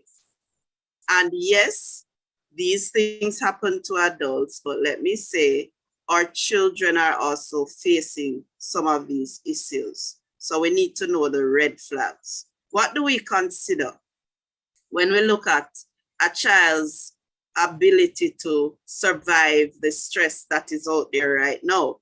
Family size is one. Is the child from a small family, close-knit family? Is it a large family? That can play a role in how the child responds to the pandemic. What are the family dynamics? Are persons living in harmony, or is the environment very toxic where you're having a lot of arguments? Does the child feel like he or she is living on their own?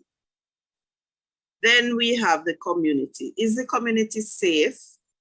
Can the child feel at ease to be at the front of the house playing? Do the community members talk to one another and support one another?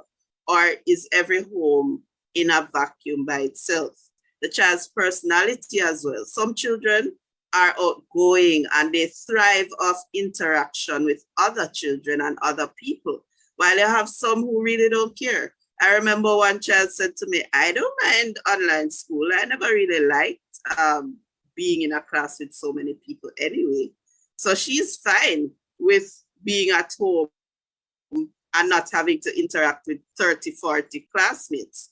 But there are others who can't deal with it. You also want to consider the degree of isolation. Are you allowing your child to create a Zoom link and talk to their family members? Put all the cousins on Zoom and talk? Do you allow them to go out with close family and close friends? Or is it that they are always at home? Another important factor is, what has been their experience with COVID-19? Have they had the virus? Has anybody in the family had the virus? Has anyone close to them died from the virus? All of those factors can come into play. So what are the children saying? Overall, a number of them are saying, I miss my friends. School was the best place ever. And let me say here, we know in Jamaica that school can be a safe haven for a lot of our children. Many of them, their home is not the safe place it should be. And so when that was taken away because of the pandemic, that was a big loss. Some are bored. They long to go and have PE or play netball or football. They feel like they have no one to talk to. Some are asking, when I return to school, will I be safe? What if my parents or I get the coronavirus? And others are saying it's easier to learn face to face. The last one really got me when I heard a child say that, my life is gone. And that's heavy. So for that child, coronavirus and its effects had pulled everything from her. And so parents, we have to support them. So what are some of the red flags? Let's look at them quickly. The first thing is, parents, that you have to know your children. You have to know what is normal before you can identify what is abnormal, okay? So when we talk about red flags, we're talking about the things that you see that do not look normal in the behavior or the attitude of your child. So we have here feeling very sad or withdrawn for more than 2 weeks, crying regularly, feeling fatigued, having no energy, no motivation.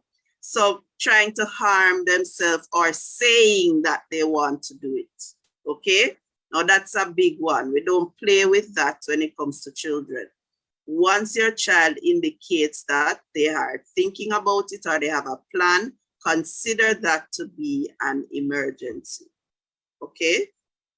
Consider it to be an emergency. You need to get help fast.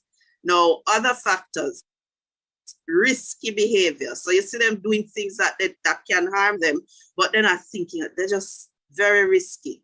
Sudden overwhelming fear for no reason. Sometimes telling you that their heart is racing, they feel like their breath is going to stop, or they just start sweating and panicking. Okay? Not eating enough or eating too much. Or if you notice that your teenager is eating and throwing up because she thinks she's too fat. Yes? Or if you notice that the child has lost a lot of weight or has gained too much weight. Another red flag is severe mood swings. So your child used to be very loving and fun and all of that, and you realize the moods are fluctuating. They snap quickly. 1 minute they're happy, the other minute they're crying. Those are things that indicate sometimes that the child is very stressed or that there may be early development of a mental health problem. Repeated use of drugs or alcohol, and a lot of our teens are experimenting because they have the free time, they're in the communities. Watch out for that. Drastic changes in behavior, personality, or sleeping habits. So in the younger children, if you notice that they are not sleeping well, jumping out of the sleep and saying, I'm having a nightmare, things like that indicate anxiety sometimes, okay? Some of them may have extreme difficulty concentrating or staying still. Some may have difficulty staying in the online classes, and this can affect their school performance. Another one is intense worry or fear that affect their daily activities, okay? So these are a few warning signs that you need to keep your eyes open for. Now, anxiety and depression are the two most common mental health issues that we are seeing emerging among children and teens in the pandemic. When we talk about anxiety, it means that there's excessive fear and worry, even when there's not a significant threat. That is how you know when it's anxiety. When the child has no reasonable reason to be so fearful. Depression now is where they are feeling overwhelmingly sad, no interest in the things they once enjoyed. Now, what are the red flags? As I said before, changes in behavior. And you have to know the child to know if they have changed. Withdrawal, loss of interest, changes in sleep and eating, trouble in school, and complaining of physical pain. This is a common one in children. You may find yourself going to the doctor regularly. Child is complaining of headache, tummy ache, backache, all kind of ache, right? And you are thinking that, oh dear, something must be wrong with the child, but the doctor tells you he or she finds nothing wrong. Sometimes this is how anxiety and depression manifest in a child's life. So what do you do if you see these little things popping up? You are seeing your child changing before your very eyes. Before I tell you, I'm watching the chat. Is there any parent on Facebook or YouTube? What do you think you should do when you notice these things? What do you do? All right, you might just win a prize if you give a good answer. So first of all, you didn't type quick enough, so you just missed the prize. Know the signs that I just shared with you. Know the behaviors that are not befitting of your child. Now, That's number one. Another way to guard your child's mental health is to allow them to have fun. And when I say fun, not just the activities on the device, but you can create activities, and Mrs. Graham would have touched on that, so I don't have to repeat it. But you come up with activities that help them to relax. A number of children love to draw and to color and to paint. Those are simple things the younger ones can do. And you can have family night, movie night, all kind of exciting things, gardening, etc. You want to allow them to connect with people who are important to them, including you. So make time for your children so you can connect with them and allow them to call their friends. All right? Yes, it's not like when they were face-to-face and they would see their friends all the time. You want to allow them to call their friends, have those group chats, group video calls, and connect with children. They need it. They need to be interacting with people of their own age. Avoid flooding them with negative news about COVID or anything else. All right? So not everything that you hear, you need to tell your child. Allow them to express their emotions. Find time to let them tell you what's going on. And of course, if you need help, be mother and father enough to get that help. The last thing I'll share with you today is 9 mental health activities that you can do with your child. All right? Now I'm going to start with worry time. And you might be saying, the Bible says we must worry, and that is true. But the truth is, your child sometimes is worrying about things and they don't know how to express it. So when we say worry time, it means that you give them, let's say 15 minutes, you sit with them and you allow them to tell you what is on their mind. What am I worried about? Allow them to express that and reassure them where you can. Because when children internalize worry, it is a breeding ground for bigger problems. Activity planning. Plan activities with them that you know they enjoy, right? You can make a diary of that so you know which activity we're going to do this week and you keep it consistent. Well-being, nurse dealt with that. Ensure they're eating.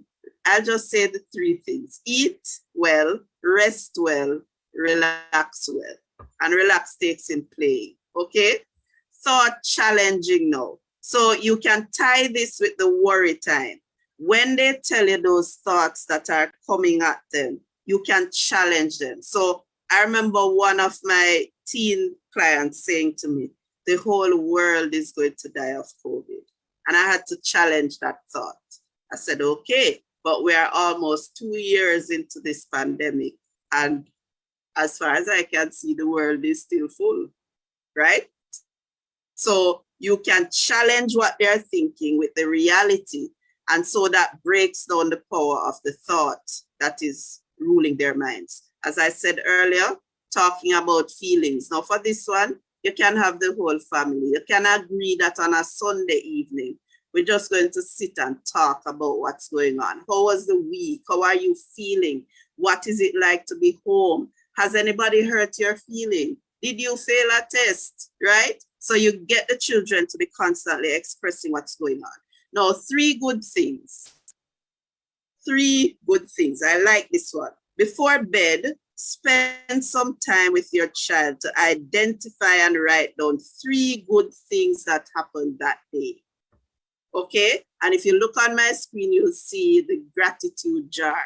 You can get a nice bottle like this, and you get those colored papers, and family members, even you don't have to do it with children alone. They can write what they are thankful for, what good thing happened today, and fill that gratitude jar.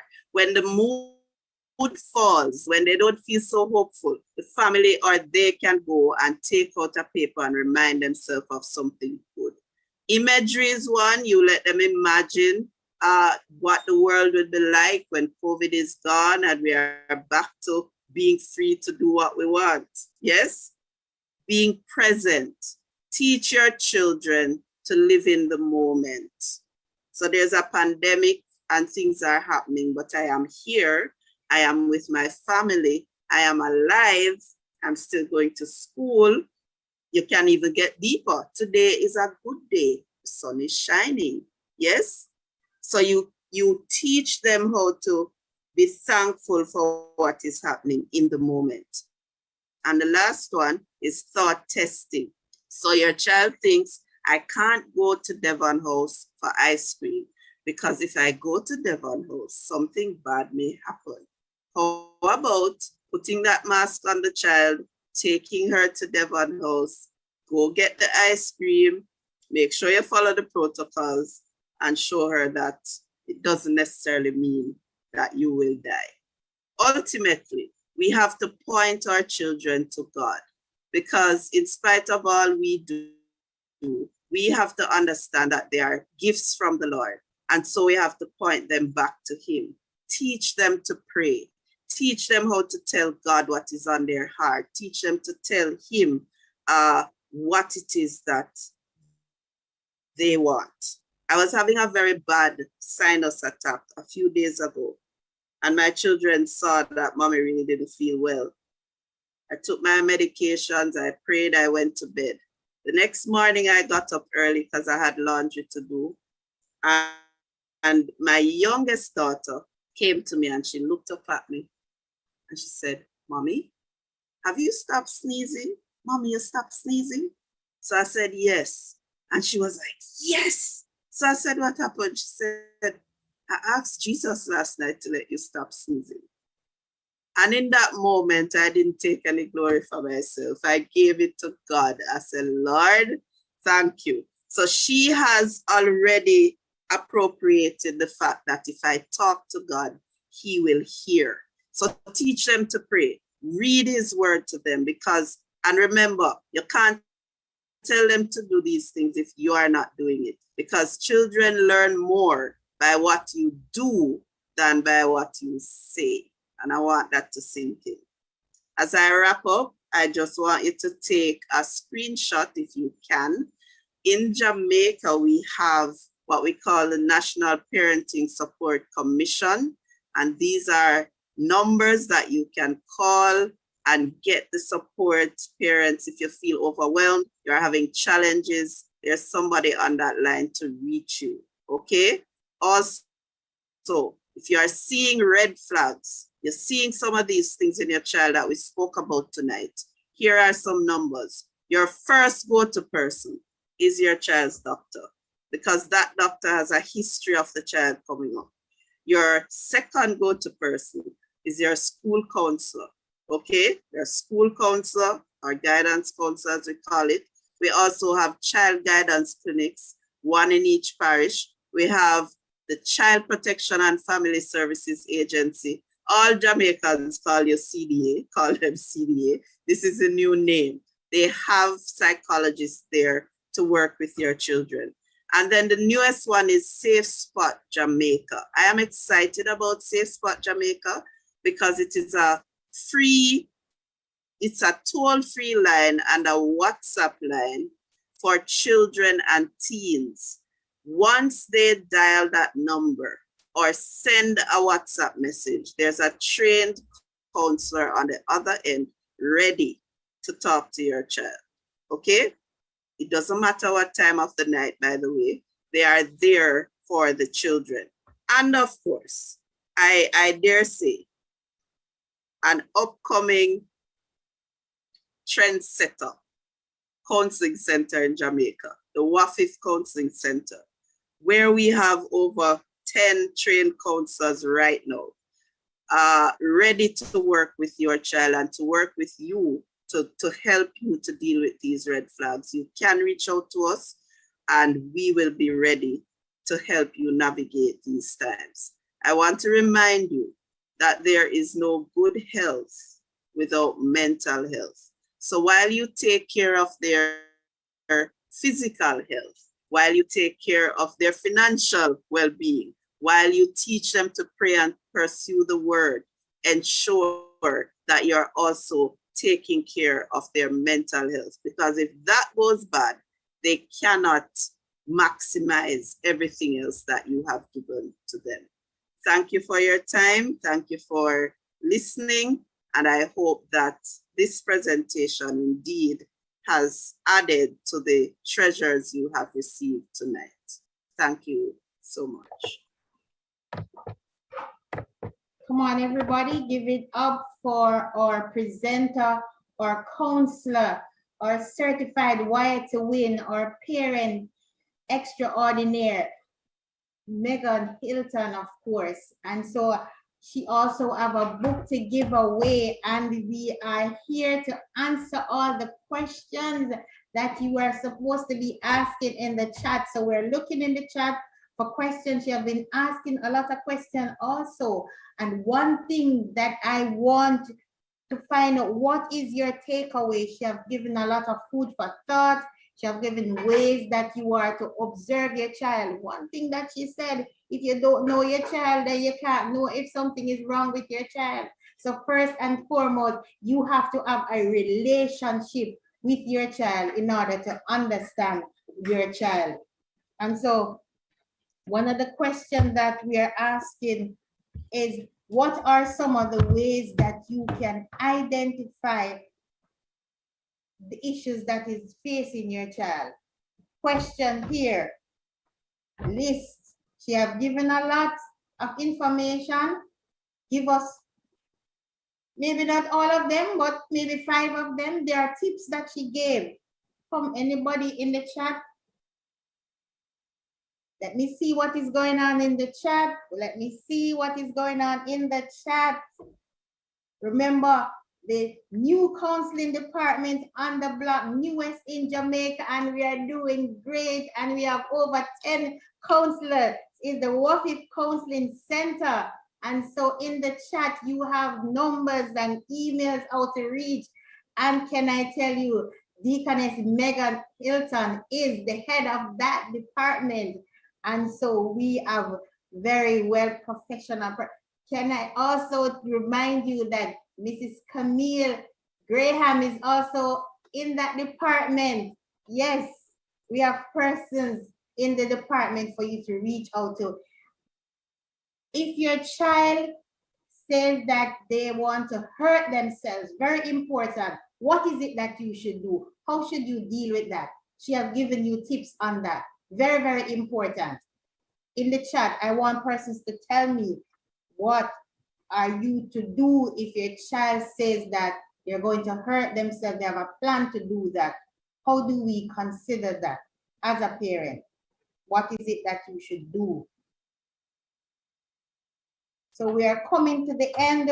We can be here all day because we have tips to give, but we have to wrap it up at this time. But I want persons to put in the chat some of the things that we can do as parents to help our children. Remember, there is no good health without good mental health.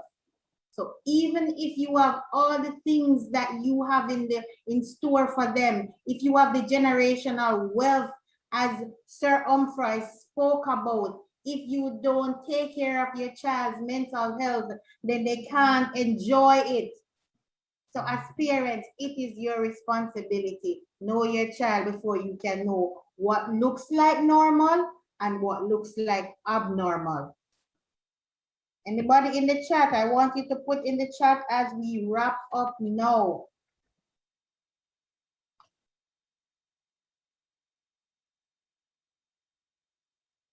Is there a line for young adults? Yes. From the womb to the tomb, we are here as counselors. You can reach us. We do premarital, we do adult, adolescent counseling, whatever the issues that you are facing, we will help you. If you need financial help, then we will call Sir Humphrey. If you need to know what is on your plate and what is supposed to be there, we will call Nurse Tamika.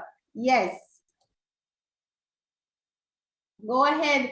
I want our speaker, Deaconess Hilton, could you help them out? Okay. Yes. So I'm not seeing the correct answer, suicide. So as I said, once the child suggests that it's an that they want to hurt themselves, we consider it an emergency. And currently, some of you may think that this is a bit too much, but currently in Jamaica, what you are expected to do is to take the child to the emergency room. And Mrs. Graham can attest to that, right? And I believe Deaconess Joanna as well. It is considered an emergency, and especially if they have attempted or they say they have a plan. Now, there are two places I can tell you. I told you about safe spot. So if it's the middle of the night and you're saying, I can't get to anywhere, this child is not behaving right, Safe Spot Jamaica is one that you can call. Choose Life International also has a 24-hour line. So these are places you can reach out to, but ultimately, and this is for children and adults, because of the level of stress that is out there now, if the person suggests that they're suicidal, take them to the hospital. There are persons in place there to work with them and to get them to a place of mental safety. If I were to give a prize, Deaconess, yes. When you asked about some of the signs that they see, the person didn't give 5, but I don't see anybody contesting her.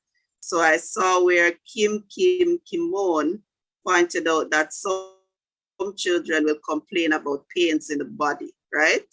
Yes. So I think we can give her a book for that. Okay. Yes. Okay.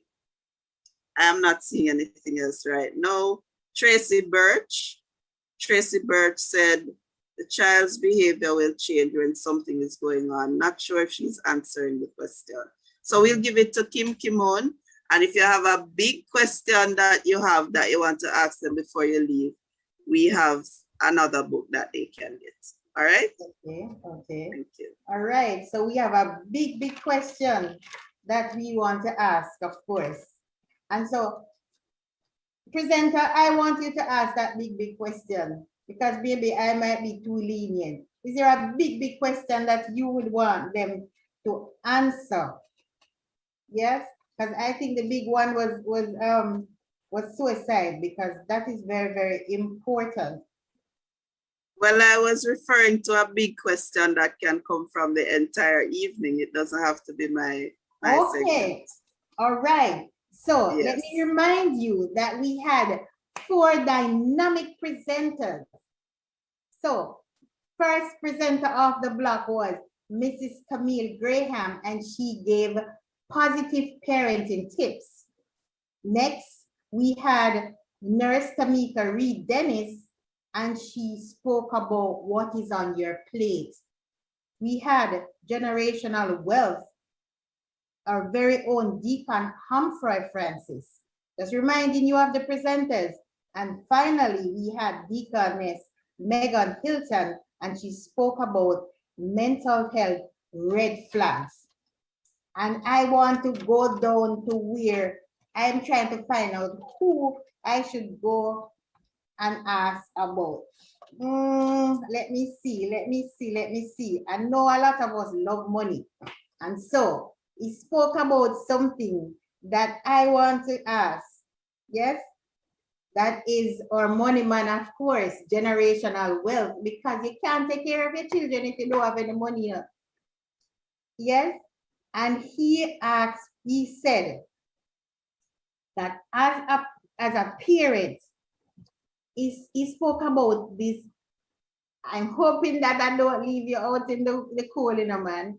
He said there's the 8th wonder of the world. Anybody know the 8 wonders of the world? Because we always know about this 7 wonders of the world. Here what? There's an 8th one.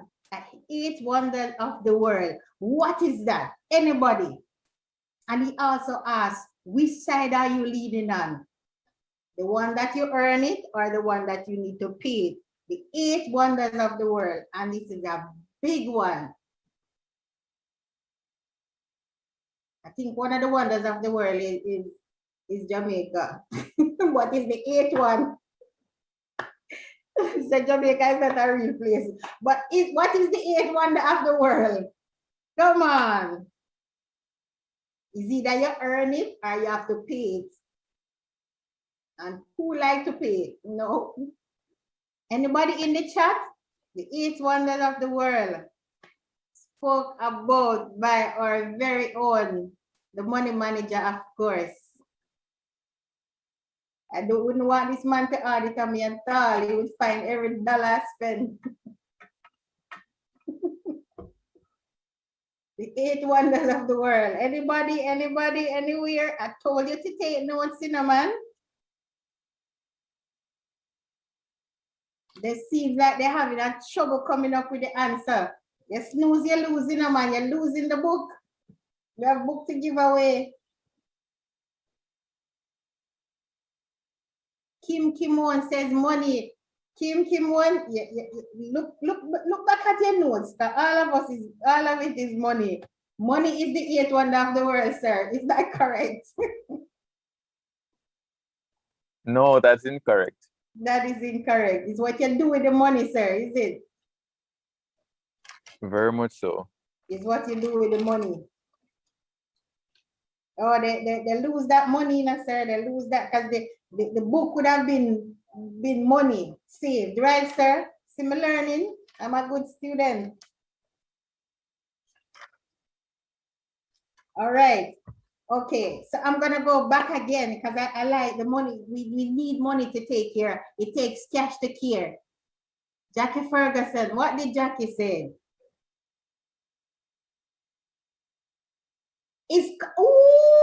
She loves money like me. Come on, Jackie. We name start with J. Yes, Joanna and Jackie, we love money. Yes, compound interest. And so that is very much the eight wonders of the world. Sir, is she correct? I'm just jumping ahead of myself. Yes, Jackie is correct. That's very much correct. Jackie is correct. The eight wonders of the world.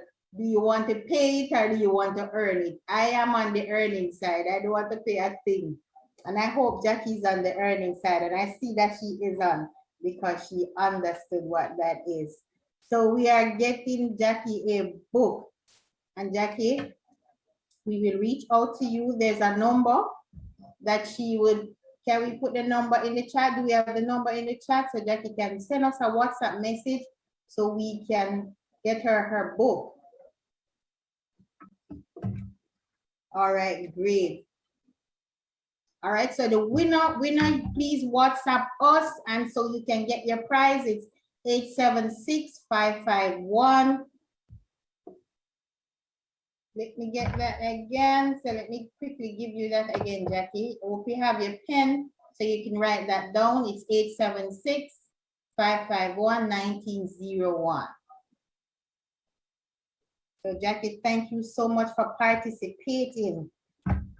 And are we getting the wrap-up signal for the day, the evening? Thank you so much, everyone, for coming out, for listening, for taking notes, for learning. It is very, very important that we take care of our children. Yes, we are to build wealth so we can eradicate poverty. We're to ensure that we have a balanced diet, take care of ourselves. Mrs. Graham give us tips of how to breathe. Let us breathe, fill our lungs with oxygen. Is not correct, Mrs. Graham, so we can have oxygenated blood flowing through our bodies so we are healthy enough to take care of our children. Thank you so much for listening, and I'm hoping that persons put in the chat their takeaway. Who are the persons that speak to them really? Let us see that in the chat. What are your major takeaways for the evening, of course? Remember, there's no good health without mental health. Remember, we are to watch our intake, our food intake, no added sugar. We are to take care of ourselves and our children. Remember to look out for the red flags in our children in this pandemic. Remember, quickly, my final one is the gratitude jar. I want to encourage persons to use that. spend time with your children. Yes, and so there's also a book by our very own Reverend Elise Atkinson, a mother's prayer, praying mother. And I want that person online to tell me, how do you use that gratitude jar? Put it in the chat. Yes, there's a gratitude jar. How is it used? And so our presenter did give us specific instruction on how to use the gratitude jar as a way of spending time with your children, as a way of listening to them, as a way of hearing them out. Give us the direction. How is it that you use the gratitude jar? I'm listening, I'm looking out in the chat. Remember, the gratitude jar. It's a good one. Just find any old bottle that you can use. It can be a plastic bottle, it can be a glass bottle, any jar, nice jar. You can have time with your child to paint it, make it look nice. Anybody? The gratitude jar, and you will be the winner of the book by our very own Reverend Elise Atkinson. It's the heart of a praying mother. And in this time, we do need to pray for our children. Anybody there? The gratitude jar. How is it used? What is it that we are to do with it? Yes, we saw the jar. We had the lovely picture. Remember what we saw. How do we use it? Anybody?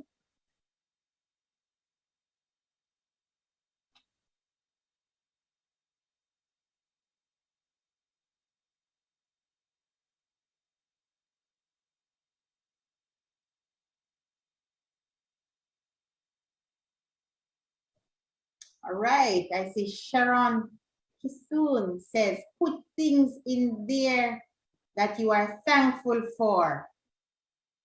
Is she correct, Madam Hilton? Do we want her to say a little bit more?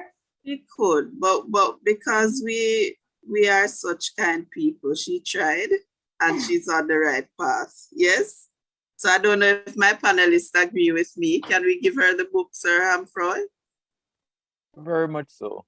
Okay, so it is hers, Sharon Kisoon, Power of a Praying Mother. Can you remind everybody else, Lady Hilton, how to use that gratitude jar? Okay, so it's very important. So the gratitude jar, I said you could, there are different ways you could use it. The one I told you was that you can, at the end of the day, have the child tell you three good things about the day, three things they are thankful for, and they can write it on the paper and place it in the jar. Whenever they feel down or any family member feels down, they can go to that jar and look back at some things they are thankful for. Now, if you don't want to do the 3 good things per day, you can just have that jar there and family members at any time can write what they're thankful for and place it in the jar for later reference.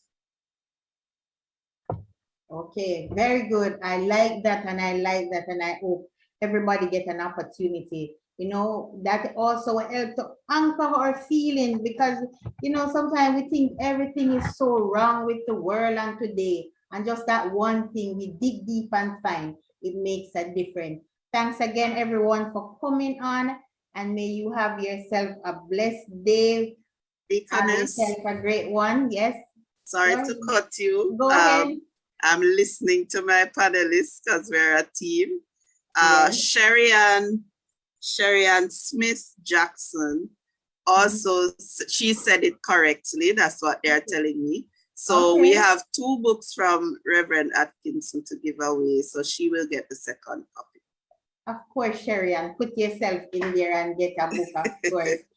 Get a book, of course, Sherry-Ann. And so you answer correctly. Thank you again, Sherry-Ann. And you can also write down that number, send us a WhatsApp so that we can forward your book, The Praying Mother, by our very own Reverend Elise Atkinson. So we want to say, anybody else in the chat, you want to quickly squeeze in and answer a question, you know, you might just get another prize. Do we have another book to give away? Are the books gone, all gone? Yes, Deaconess, I think we Yes, have reached our number. Thanks again, Sharon Kisoon, for answering. Thanks for all the persons who won a prize for answering. She got it correctly. Yes, Sharon Kisoon also got her prize also.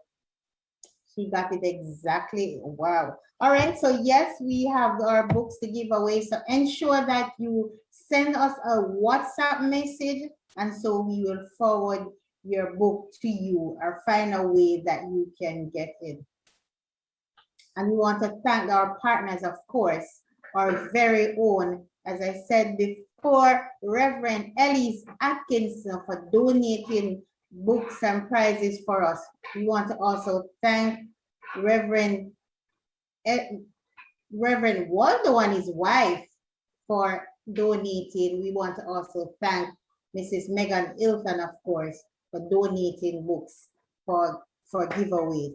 Thanks again for the viewers who view and interact with our presenters. Thanks again to our presenters. So we want to ask, even though we just want to ask the parents to just pause right now. We want to pause just to ask the Lord to bless our parents. We want to ask the Lord to cover our parents. And we want our parents to understand that children are gifts from God. And it is our responsibility to take care of them, to love them, to nourish them, to look after them. So Father, this afternoon, God, we give you thanks. We praise you, Almighty God. We thank you for the parents who take the time to learn on this platform. We want to ask the Lord to cover them. We want to ask them to reach out to God because he is our heavenly Father and he takes care of us. And so God, this afternoon, strengthen our parents. We ask, oh God, that you cover them under your blood. Provide for them, oh God. In Jesus' name we pray. Amen. Amen. On behalf of our leader, on behalf of our spiritual father, of course, our Bishop Courtney McLean, on behalf of our spiritual mother, Reverend Nadine McLean, we want to thank you for tuning in. We want to thank you on behalf of the Worship and Faith International Fellowship family, our presenters, our awesome presenter, our awesome presenters. Can I tell you, each presenter on this platform can have a whole platform for themselves. We talk about Mrs. Graham. We talk about nurse extraordinary. She is nurse midwife. She is nurse everything. Nurse ward nurse. Can I tell you, she's manager for nurse. And of course, the money man himself, the generational wealth manager, of course, and our very own Megan Hilton. Can I tell you, she is teaching us the direct arrows correctly, of course, because we don't want to hit or miss. We want to hit bullseye. Thank you so much for being a part of our session this afternoon. And we are saying bye for now. Have a great one, everybody. Thank you so much for coming on. Hallelujah.